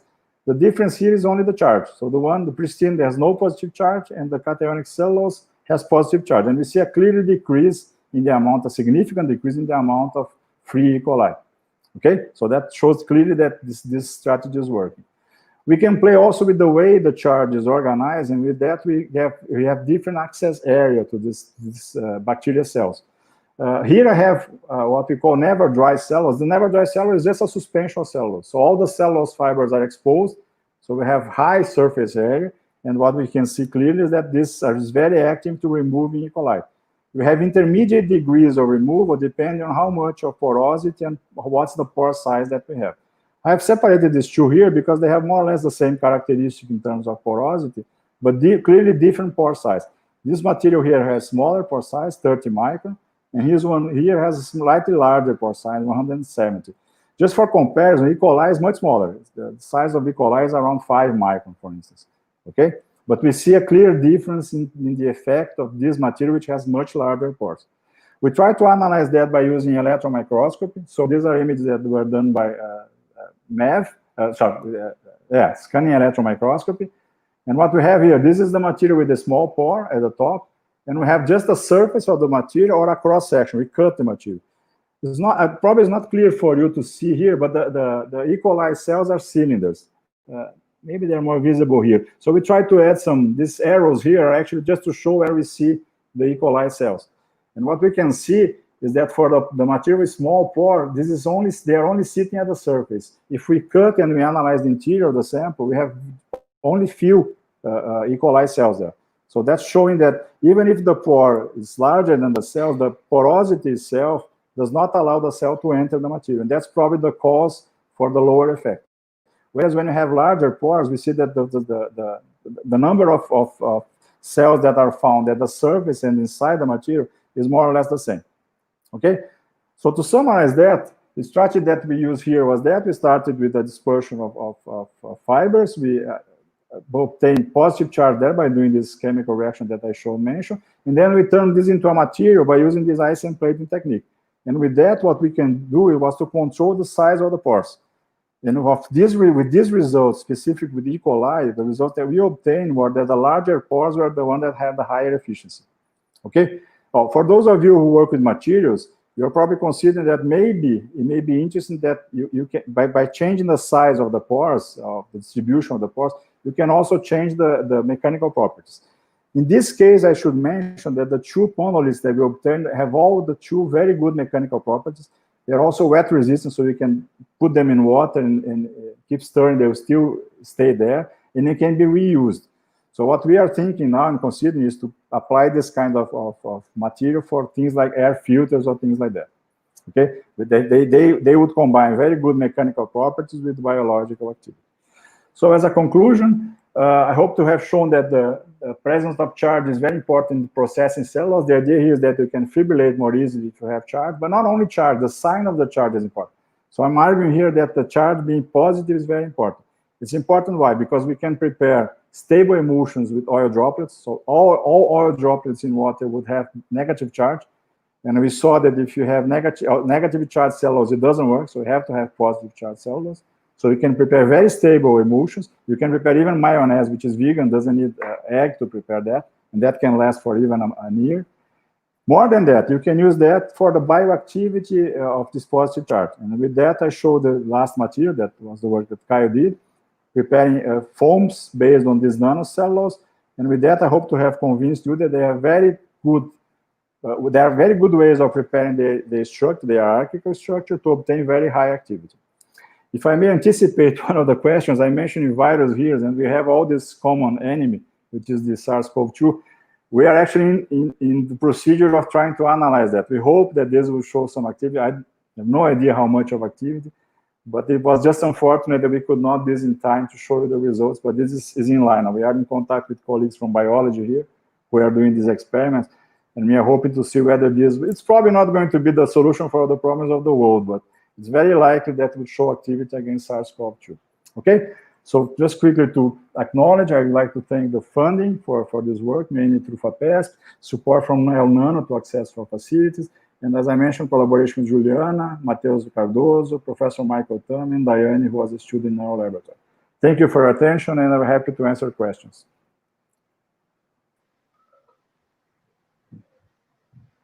Obrigado, Watson. Condensou bem, bastante informação, muito boa apresentação. A gente tem vários elogios aqui. Acho que eu vou falar inglês por causa do pessoal que está de fora. Okay. So we have several comments congratulating for the brilliant talk, quite inspiring. While we don't get questions, I maybe ask you one. It's hard to ask questions not about your work. Not about this one. But what do you think about, you showed water, oil in water emulsions, right? But what if it was the opposite? Would cationic nanocellulose still fit, or anionic, or anything else? Sorry, Kai, it cut the last part of the question. Yeah. What was the question? Yeah. If you work with a water in oil emulsion instead of an oil in reverse water. emulsion. Okay. Yes, but what if would positive cellulose, negative, or another particle work better? Yeah. This is actually the second stage of Caroline's project. She is trying to prepare now reverse emulsion to prepare what is called double emulsion. The problem to that is that in principle you should have a material which is less hydrophilic, it's more hydrophobic. And having charge is not good for that. So what Caroline is doing, she's covering the cellulose with a polymer which can become hydrophobic, can turn into hydrophobic. And by doing that, we hope to obtain a material which is hydrophobic enough to stabilize water and oil emulsion. And then our aim is to prepare water and oil into oil and water, so double emulsions only with cellulose, which is something that has been done, and not just with one fiber. It's done with combination of materials. But it's feasible, but it's a bit more tricky. I see. So we have a question straight from Finland, from Bruno Matos. Very interesting topic, Professor Watson, congratulations. What can we expect about interactions with gram-negative bacteria? Would they follow analogous but inverse behavior? Yeah, Bruno, I would not like to speculate. All the bacteria have negative charges, even the negative deposits, as you know. So I expect that they will interact. It's unfortunate because we have a lot of materials that are expecting to be analyzed, but because of the pandemic, we have to stop that. So Caio has batches of materials that we're hoping to analyze, and this is one of the questions that we have. I wouldn't try to guess. I hope you can stay in touch or through Caio to tell you what we obtain. Okay. Okay, great. I think we ran out of time. Maybe I should acknowledge Professor Watson again. We have his email popping here, so feel free to reach out if you have any questions. Please do. Yeah, he'll be happy, I'm sure. And thank you very much. Obrigado de novo, Watson. Prazer ter conosco. Thank you. Obrigado pelo esforço para estar com a gente. Obrigado. Parabéns para vocês de novo. Obrigado.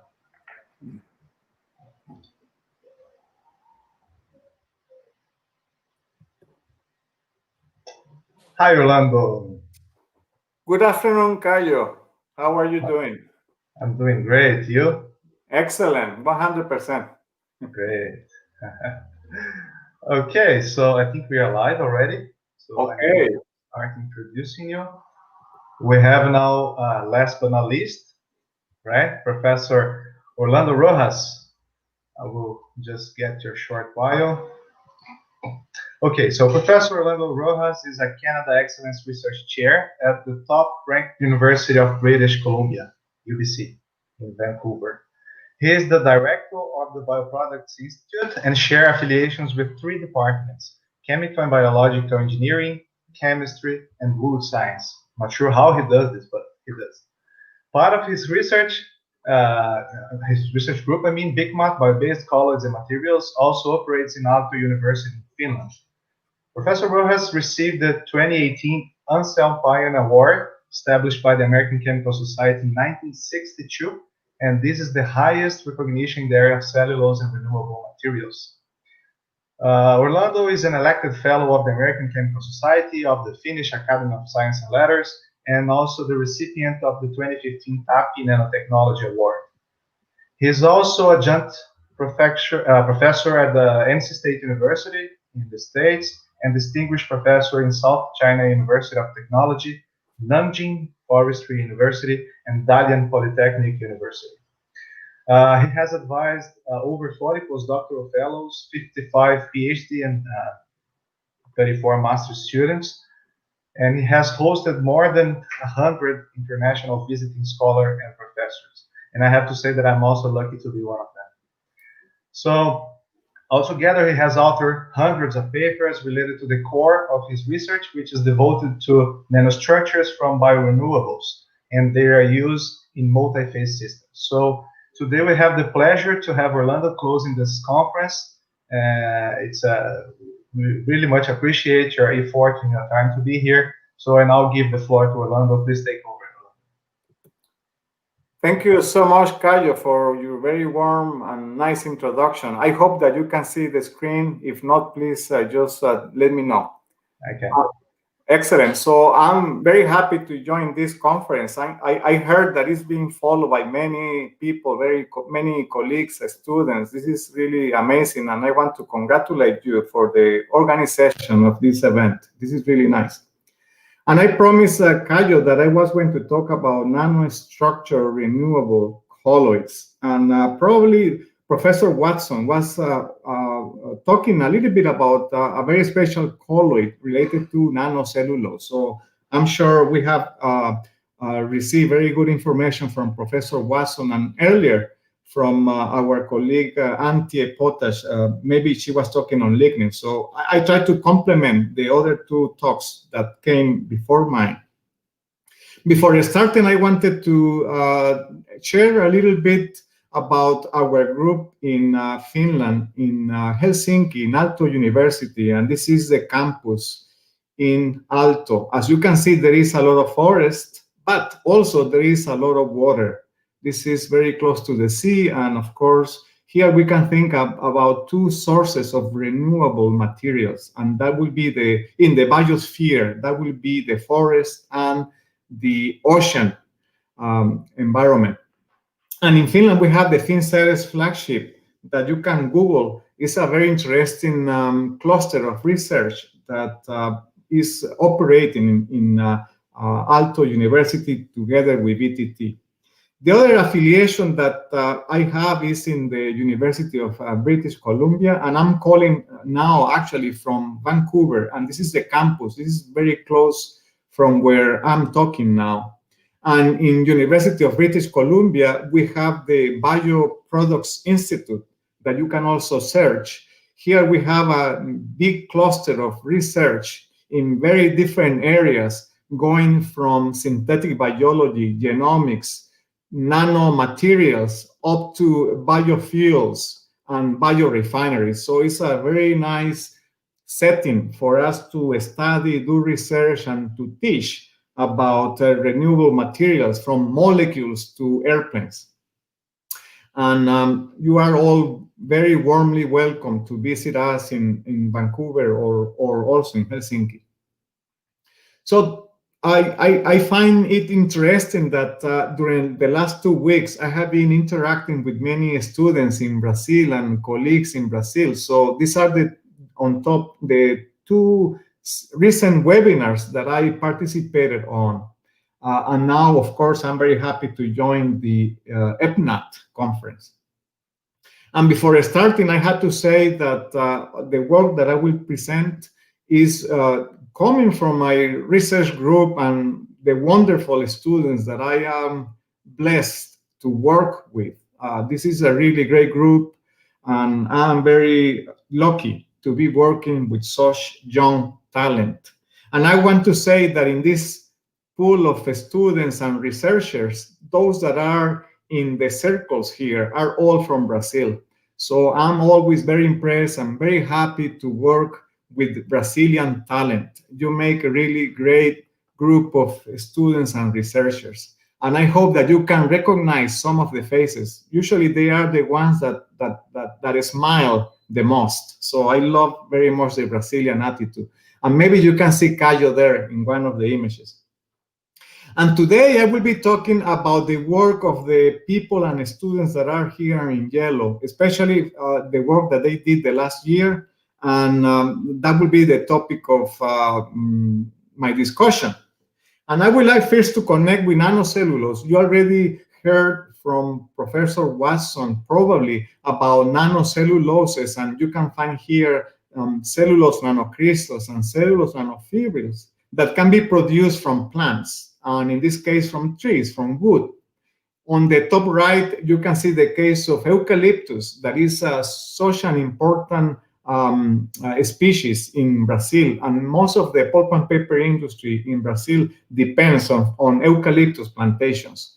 But I want to also highlight that there are many other resources to produce nanomaterials, and on the bottom right, I am showing some of the resources that we have worked over the past years with many Latin American countries. Actually, you can see there Mexico, Chile, and others, and Colombia, for instance, in the case of bacterial cellulose. But in the case of Brazil, two of the major examples that we work with is nanocelluloses from soybean hulls. Hulls is one of the soybean plant is one of the major products in Brazil. But that also comes with the eucalyptus that you see in the bottom right. And these are very important sources for nanocelluloses. And as you know, this is an area that has become very important in the area. Since the first symposium that was organized in the ACS, actually, I had the pleasure to organize the first symposium in the area of nanocellulose. The publication rate and patent rate has increased tremendously. And this is not to be surprised for us, a surprise, because these nanomaterials are really amazing. And the most recent work that I want you to maybe take note is this publication from our group in Advanced Materials, where we talk about cellulose nanocrystals as very simple systems to produce superglues. And this is just by dispersing cellulose nanocrystals in water. So the colloidal activity of these materials is really, really very unique and interesting. And one of the reasons for this is the fact that cellulose nanocrystals are chiral supramolecular structures. And chirality here is referred in this sense of the twist that the crystals have. And this is a right-handed twist that is well described in the literature. And this cryo-electron tomographic image by one of my postdocs show that right-hand twist that has been reported for cellulose nanocrystals. The other component is the surface energy. You already probably know that the wettability or the surface energy of the crystals depend very much on the angles, on the faces of the crystals, whether it is hydrophilic or less hydrophilic. That really endows nanocrystalline cellulose with a given amphiphilicity. And the last one that we have reported very relatively early has been the chemical anisotropy of cellulose nanocrystals. And what that means is that the crystals are different on both ends of the structure. And that means that you can perform site-specific modification. So the TEM images on top right indicate the coupling of silver nanoparticles only to one end of the crystals. So this really will open many opportunities in colloidal science. And both cellulose nanocrystals and cellulose nanofibrils have been my favorite area of research for the last more than 15 years, probably. These are the ones on the left. More recently, we have been also very interested to work on other types of wood-derived particles, and that includes lignin particles and tannin particles. And I'm very excited with developments in these areas. And despite the fact that these are my favorite particles, today I will continue my talk not about those, but I will refer to a different type of nanoparticle that is also produced from nature, and this will be related to chitin. So I will go to maybe a newer area, and I will share with you some of our publications and results for the last year in the area of chitin nanomaterials. And that's the reason why I mentioned the opportunity for us to use materials that are renewable from the biosphere, and the ones on the left relate to trees, to wood, to plants. The ones on the far right refer to ocean biomass. So let me talk a little bit about chitin nanofibers and nanocrystals and how we can source them. So the typical source for these nanomaterials are sea animals. In this case, for instance, we have the case of crabs, and taking the exoskeleton of crabs by removing the meat and the protein part, we can observe the chitin structure that forms this plywood assembly that you see besides the crabs. And that assembly contains ordered and disordered regions of chitin that can be purified, that is, the proteins can be removed, and then after deacetylation, we obtain the so-called deacetylated chitin that is shown here in blue. And that deacetylated chitin can be hydrolyzed to obtain nanofibrillar and nanocrystalline chitin. So it's very similar to the case of cellulose. We talk here about chitin nanocrystals on top right, and chitin nanofibrils, chitin nanocrystals on the bottom right, and chitin nanofibers in the top right. And this is what we have. And if you look at the molecular structure of chitin, you will realize that the backbone of the molecule is very similar to that of cellulose.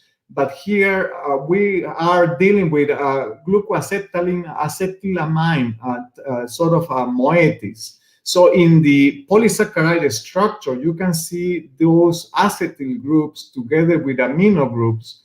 And what that means is when we deacetylate the material, then we can activate amino groups, making the surface chemistry quite interesting since we develop cationic charges. And as you know, cationic charges in nature are more difficult to find. Usually we find them in proteins, but most of the elements in nature are negatively charged. So having cationic polyelectrolytes and cationic colloids is very important for us. Now I will show a little bit more in practical sense how we produce the chitin nanomaterials. And this is a picture that I took very close from home here in Vancouver, where there are a lot of crabs. So this fellow here is fishing crabs. And then my students either fish or buy crabs. In this case, they were bought in these bags. It's full of crab. And then the crabs are treated in such a way that we either eat the meat or we remove it manually. As you can see here, it's a relatively manual intensive process. And then the materials that are left, that is the hard material, is washed and then, as I said, deacetylated and hydrolyzed. And that's what you see from left to right. It's a process that takes some time, but it's quite nice to see to develop from the source material. I want to make a parenthesis that chitin from crabs and from shrimps is just one example of a source, because chitin can also be harvested from insects. and from fungi. Anyway, you can see here the evolution on the left of the better wash crab shell, and then from that to the right, we see the bleach component, and that would be the chitin, the purified chitin. And that purified chitin now can be grounded, and then that's the element that you see here inside the bag. So our students do this process by themselves. It's very nice. But it's a very important issue here that this type of chitin that we produce and then we are going to convert into nanochitin is a never dry chitin. This is very important, and it's a secret that I want to share. The properties of the chitin as well as the properties of the cellulosic colloids depends a little bit on the history, whether it's never dry or it's a material that was already dry. And for that reason, I show the story of the production of the nanochitin. So this nanochitin that has been never dry, it can be transformed into chitin nanocrystals and nanofibers. And here in the bottom right, I can show the very recent examples of work that we have produced in the area of emulsification. This is one of our areas of focus, and chitin is very proper for emulsification because it's a food-approved material for the formulation of emulsions. And we have been looking at lipid and vitamin accessibility as well as beta-carotene bioavailability in this type of systems. And these are some papers if you want to read a little bit more about it. Anyway, the deacetylated chitin is converted into nanofibrils by mechanical deconstruction, and probably you have already learned the process. And in that process, if we deacetylate, as I showed earlier, the material, then you can achieve a controllable degree of deacetylation. Therefore, in the material, you have both amino groups that are shown on the on red, or the acetyl groups. So in a way, we have method to control the hydrophobic, hydrophilic balance in the molecule. And this makes chitin and chitin nanofibrils and nanocrystals some of my favorites, renewable nanoparticles. And then I further can share here the idea that during that process, we can obtain very nice high aspect ratios, chitin nanocrystals as the ones that are shown on the bottom left. And the morphology and the size of the material can be quite well controlled. So I mentioned earlier the case of cellulose nanocrystals twisting, and we were wondering if the same happened with chitin nanocrystals. In fact, chitin nanocrystals have been determined to have a chirality as well. But what we found interesting in this particular case is that for the never dry chitin nanocrystals, we didn't find a net chirality or a net twisting. And that's very interesting. And that prompts the question whether the chirality in the nanomaterial comes from the effect of drying.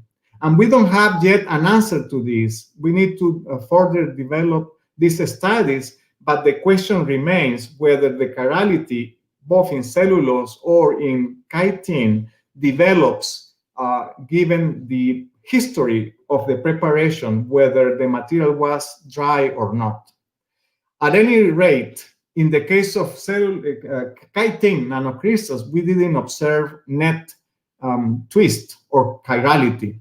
And that means that the structure of the material will be more difficult as far as making cholesteric phases. But, however, on the other hand, the possibility for creating nematic phases, and what that means is better aligned nanoparticles, can be improved if we don't have net chirality. So besides that advantage, I really like the other component of this. And as you may see in this slide, if you move from left to right, we can really fine-tune the aspect ratio of the nanomaterial. So by adding more energy, in this case, sonication energy, you can reduce the aspect ratio of the nanomaterial. And you can see here some fibrils that are 100 nanometers in length, in the far left, microns in length, in the middle, hundreds of nanometers, and in the far right, 50 nanometers. So here we have two variables that can be nicely controlled. First, the degree of deacetylation, hydrophilic, hydrophobic balance. And now here I show the morphology that could also be controlled. And this offers us quite unique opportunities. Now I will show some examples how we have been using these nanomaterials. And the first example will refer to cryogels and hydrogels. In this particular case, we took chitin nanofibers that are shown on the top left, and then by using a very common cross-linker agent like glutaraldehyde, we first freeze the system. And by using some sort of a soft templating method, by just making ice, we have a process of ice templating that concentrates in the boundaries the cross-linker with the chitin nanofibers. And what that means is that we can produce a frozen system that is actually a structure given the ice templating. And if we then melt the ice during the thawing process, then we obtain a hydrogel. But what is interesting here is that because of the ice templating, this hydrogel is extremely strong. And if we take that hydrogel and we dry it, for instance, by freeze drying, then we obtain a cryogel, of course, that is extremely light. You can see that in the image in the bottom right. So this is a very nice cryogel made from chitin nanofibers. Next I want to show how that hydrogel that I showed earlier, the hydrogel that I see here in the bottom, that hydrogel of chitin can really produce a material that when immersed in water will absorb a lot of water. You can observe this. I hope that you can appreciate the water absorption. So the hydrogel recovers the shape, the cylindrical shape, and holds an incredible amount of water.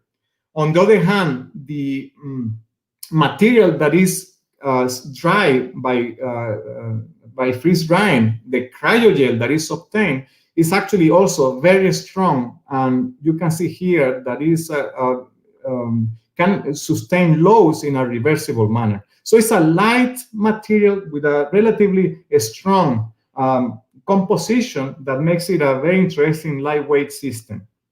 And this is all thanks to the ice templating and the high aspect ratio of the chitin nanofibers. The second example of how these chitin nanomaterials can be used is in producing Pickering emulsions. And probably you know this is one of also our areas of research that I think is very fascinating. And this is because the fact that these nanomaterials can be structured at the oil-water interface and stabilize multi-phase systems, in this particular case emulsions, which in the future we can see more and more common in the formulation of food and cosmetics.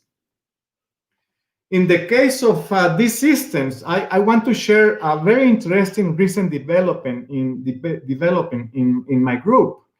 This refers to nanocellulose, but I believe that also happens for chitin nanomaterials, and is the amazing opportunity to produce water-in-water liquid crystal emulsions. And if you are more curious about the subject, I put here the reference for you to check. It's a very special type of emulsion because it doesn't contain oil, but it's water-in-water. And what is beautiful here is that the nanomaterial can be structured in chiral nematic fashion. But back to our main idea of making oil in water emulsions, I want to briefly give an example of what we're doing. And for that, of course, we can refer to oil-in water emulsions, the normal emulsions. There are also the inverted emulsions, that is the water in oil emulsions. And finally, we can also find the water in oil in water emulsions on top, and these are the so-called multiple or double emulsions. So my group has been actually traveling around this bidimensional map, looking to understand better the emulsion behavior of these nanoparticles. And in the bottom, you can see some of the few references that refer to this diagram. In the particular case of double emulsions, I think the morphology from the colloidal point of view is quite interesting, because we have droplets of water inside bigger droplets of oil inside a water continuous phase.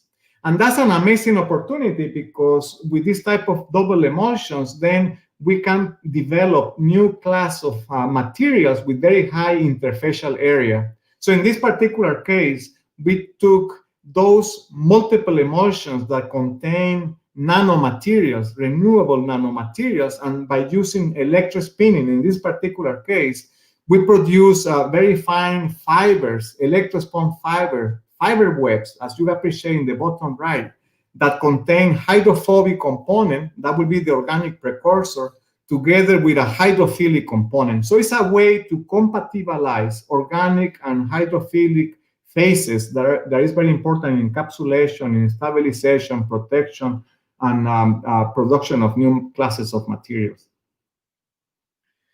Let me now go back to normal emulsions, and that will be the more typical oil in water emulsions. So let me just focus there.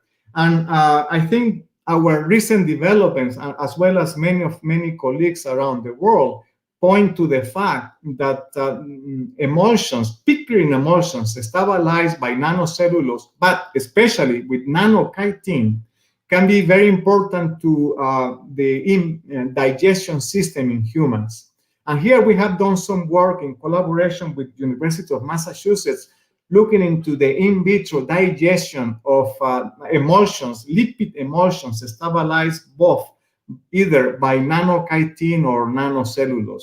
So for that, we have been following we're having tracking in the gastrointestinal tract the fate of the lipid-based emulsions. And in a nutshell, you can read details in the bottom, but in a nutshell, the main conclusion is that these nanoparticles are able to protect the lipids better, so that the fatty acids that are released are reduced compared to the normal emulsifiers that are used in food, such as gum arabic. Now, a further example that I find of interest and I want to share with you in the case of oil in water emulsions are those that are produced with a very large amount of oil. Still, they are oil droplets dispersed in water, but the amount of oil is so large. In this particular case, we achieve 88% of oil dispersed in 12% of water continuous phase. And these are called high internal phase pickering emulsions. These are very interesting because of the rheology of the emulsions and the possibility to compatibilize or disperse a large amount of organic phase in a liquid, water, or aqueous continuous material. And what was important to highlight here is that nanochitin was especially suitable to produce these emulsions. So chitin, because of the properties that I explained earlier, that is the amphiphilicity, the presence of acetyl groups, the presence of cationic groups, together with the high aspect ratio of the material, allows for a very good property as far as the stabilization of the interfaces. So that allows us to fabricate this type of very interesting types of emulsions. And of course, one application for these systems is 3D printing. So we use these high internal phase emulsions in direct inwriting using a bioprinter, as you see on the right. And those materials that can be printed are pretty strong.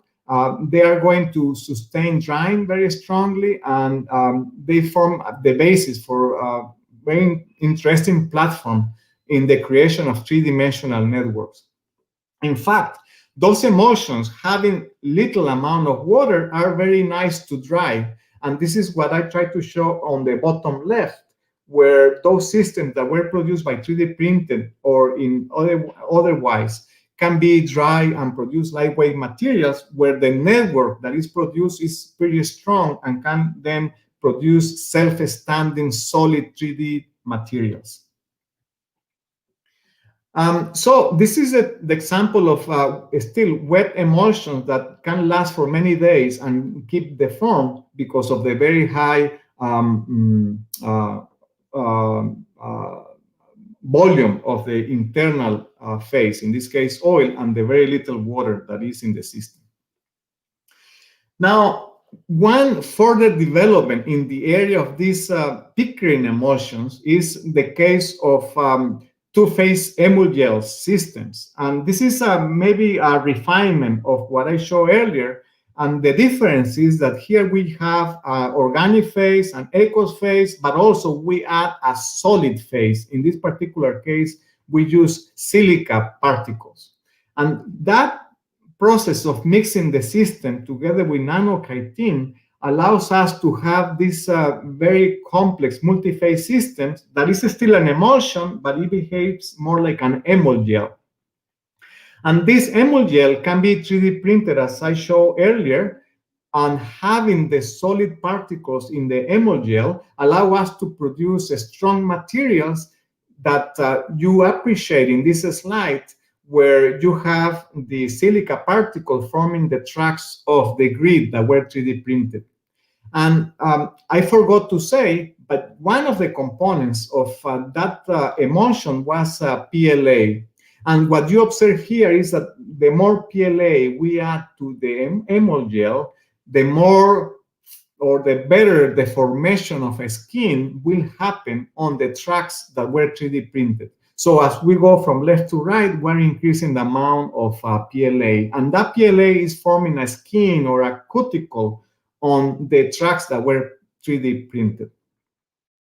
And one interesting then phenomenon that from the colloidal perspective we can ask is, how is this skin or cuticle formed? And this is a very interesting phenomenon.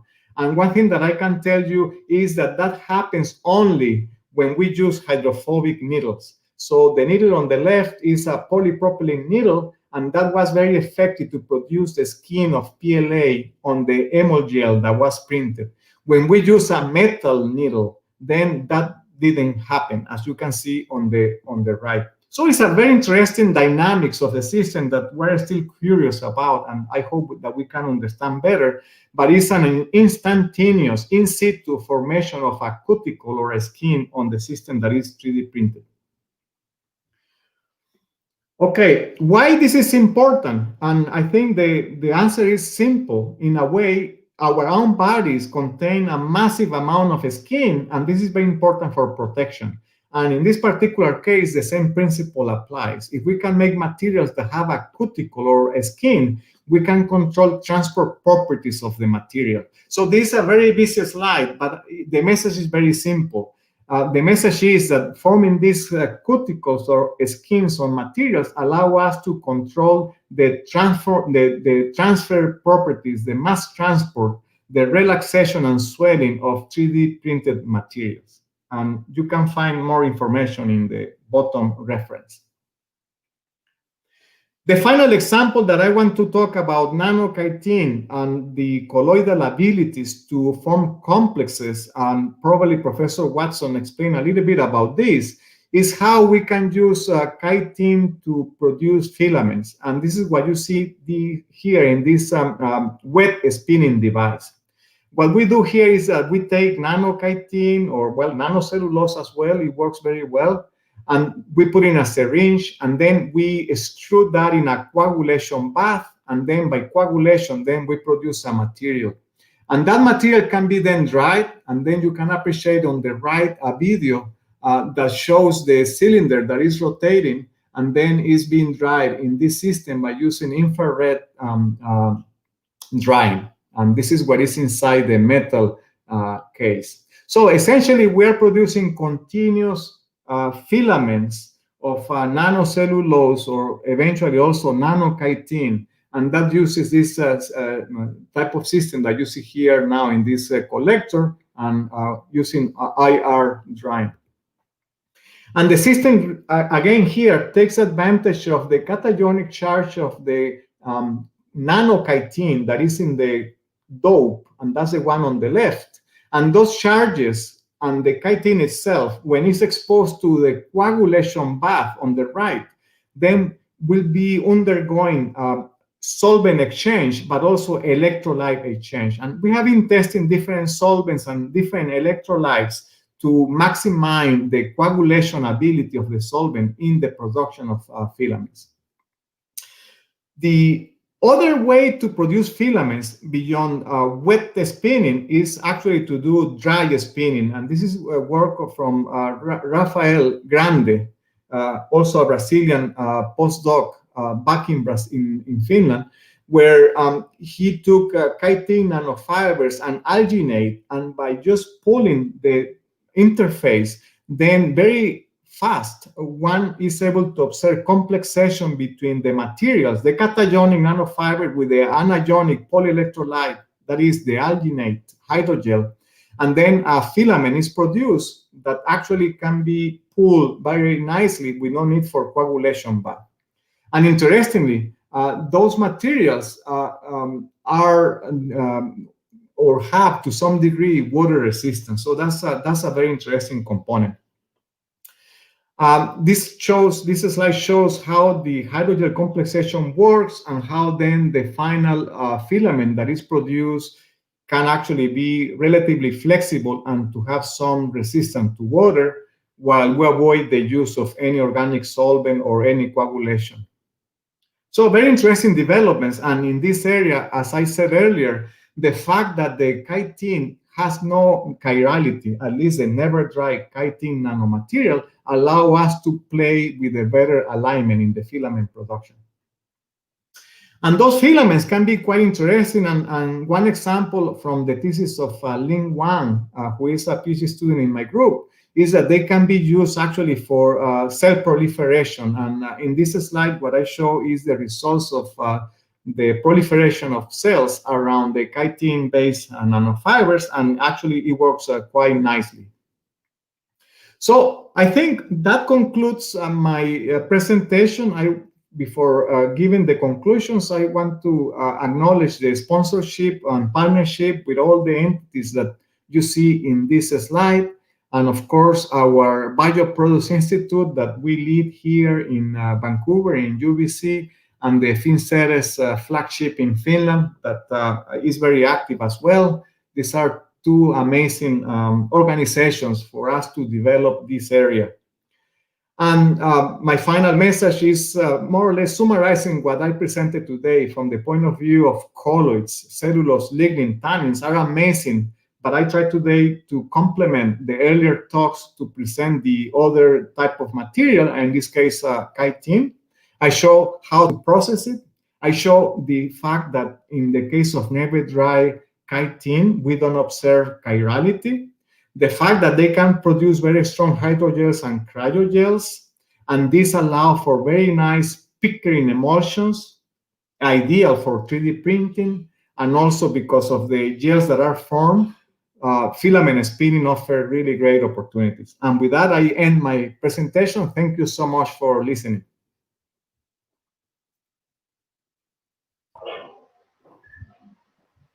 Thank you very much, Orlando. We are the one who are thankful here. Brilliant talk, quite inspiring. We can see a lot of messages here, probably from previous colleagues. But let's see if we get questions. All of them congratulating for the presentation. But we have a question from Daniela Souza. She's asking, what is the degree of the acetylation of the chitin? We have control. I cannot tell exactly what figure, because depending on the work, we did different degrees. So this is, of course, a very important question. Chitin in itself has some degree of deacetylation already. So we have that in the natural material. But when we process, of course, then we reduce the degree of acetylation, of course. And depending on what we want, then you can control that. So I take this as a very nice opportunity. So you can check the papers to see in what experiment we use one or a different degree of deacetylation. I cannot say for sure. But my main point here that is important is that this is a very nice variable that can be controlled to fine-tune the properties of the system. The other question is, of course, the stereochemistry, where the acetyl groups are. And this is an open question. So far we think, of course, that these are random deacetylation. The polar groups and the acetyl groups probably are randomly located on the molecule or in the polymer. But this is remaining for us to understand better. It will be very interesting to control also the positioning of those acetyl groups or amino groups. Great. So we have a question by Nani Barudi. He's asking, may you apply chitin-based hydrogels for medical or food applications? May you talk about cytotoxicity properties? So yeah, definitely. So chitin can be used in biomedical applications. I think it's already in use. It's fully biocompatible. There is no, as far as I know, there is no really proof of any cytotoxicity. Of course, chitin is by itself is an antimicrobial, but in the body can be used and is being used. In fact, the last type of filaments that I introduced can be very convenient for sutures in biomedical applications in surgery. And in this particular case, chitin is bioabsorbable by the body. As you know, cellulose is not, which is, it can be an advantage or a disadvantage depending on the application, but it's not bioabsorbable in the body. Chitin is, because it can be degraded in the body. So I think the prospect for chitin in that sense, given the biocompatibility and the possibility to have in the body, I think opens some promise. And we're working actually in one specific project about the use of nanochitin for implants. Great, great. What do you think about agriculture? Yeah, because I did the same question to Antje. This event is focused on food, agriculture, medical, and pharmaceutical applications. Right. We just talked about 3 of them. I'm just missing agriculture. How can we apply biocology in agriculture? Well, you know, of course, there are many cases. My favorite plant-based material in agriculture is lignin. I have a bias there because there has been work in the recent years in our group making lignin micro nanoparticles, and we find them as amazing carriers for given you know, loads, and they have been tested really very nicely for crop protection in agriculture. So we can load lignin particles with biocides or other compounds that are used in agriculture for, especially for crop protection and for given bioactivities. I think this is a big opportunity in the field. Also helps to wet. So when you do a spraying and you do any treatment, it can help also with the wettability of the formulations that are applied in the plantations. In the case of chitin, I think it can be quite interesting for related to the antimicrobial and nematode activity. So I think we don't have experience, but I think there is the possibility for those applications in agriculture. Great. Antifungal, antimicrobial, yeah. Great. Someone else mentioned that you use a very old school means of obtaining biomass. It's much easier to buy from Sigma, right? Oh, yes. But it's dry. Because if you do the same experiments that we carry out with Sigma Aldrich or Sigma chitin, you don't get the same results. So that's why I mentioned the idea of never dry. When you buy something from off the shelf, you never know what you have. Here, the opportunity is to control the degree of deacetylation and the degree of deconstruction by sonication, and that allows us to really play with the morphology and also with the chemistry of the material. Otherwise, it's a little bit more difficult. Besides, if you process the crabs or the shrimps, I think students can also have a nice banquet and then enjoy the protein. You don't have crab and sigma, right? I mean, the food. But by the way, these are already commercially produced. So, you know, I show this something that is very manual intensive, but many countries, they have, you know, industrial production of chitin. I don't know in Brazil, but I have colleagues in Costa Rica that produce this at a pilot scale. Yeah, we do. Giovanna Borini is asking, do you think chitin fibers can be used in the production of antimicrobial materials?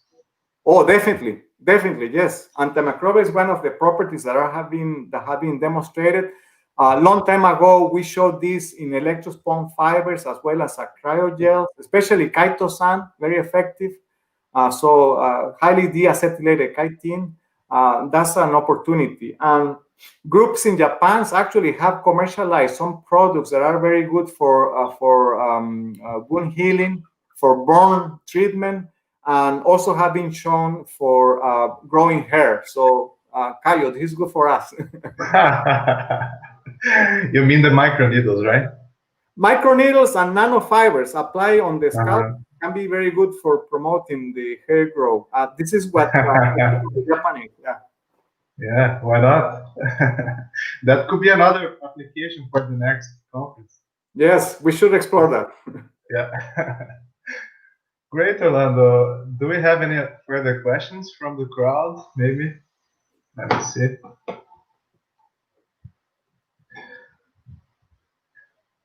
Well, Orlando, if not, I would like to thank you very much. I know that you have a tight schedule, but we do appreciate your effort to be with us. And it was a brilliant talk. It fit very well the scope of the conference and everything that Antje and Watson introduced and earlier speakers also. So we do appreciate. Hope next time we can meet in person here in Brazil. Great, Caio. Thank you for hosting me, and thanks to all the audience. It was great to share with you and everybody around the world our developments, and hopefully we will continue growing this interesting area. There is a lot of possibilities. So thank you very much. Great. Thank you, Orlando. So I will now maybe switch to Portuguese because I want to invite all the organizers to be here with me in the screen. I can leave now, right, Caio? Yeah, maybe the manager is going to. Okay. Bye-bye.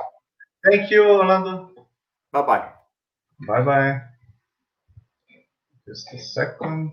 So, Fauzi, I have your camera closed.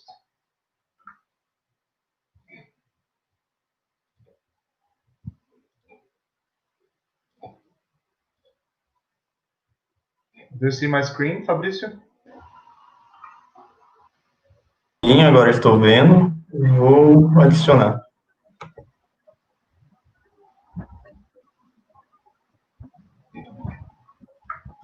Pronto, tá todo mundo na live agora. Deixa eu só.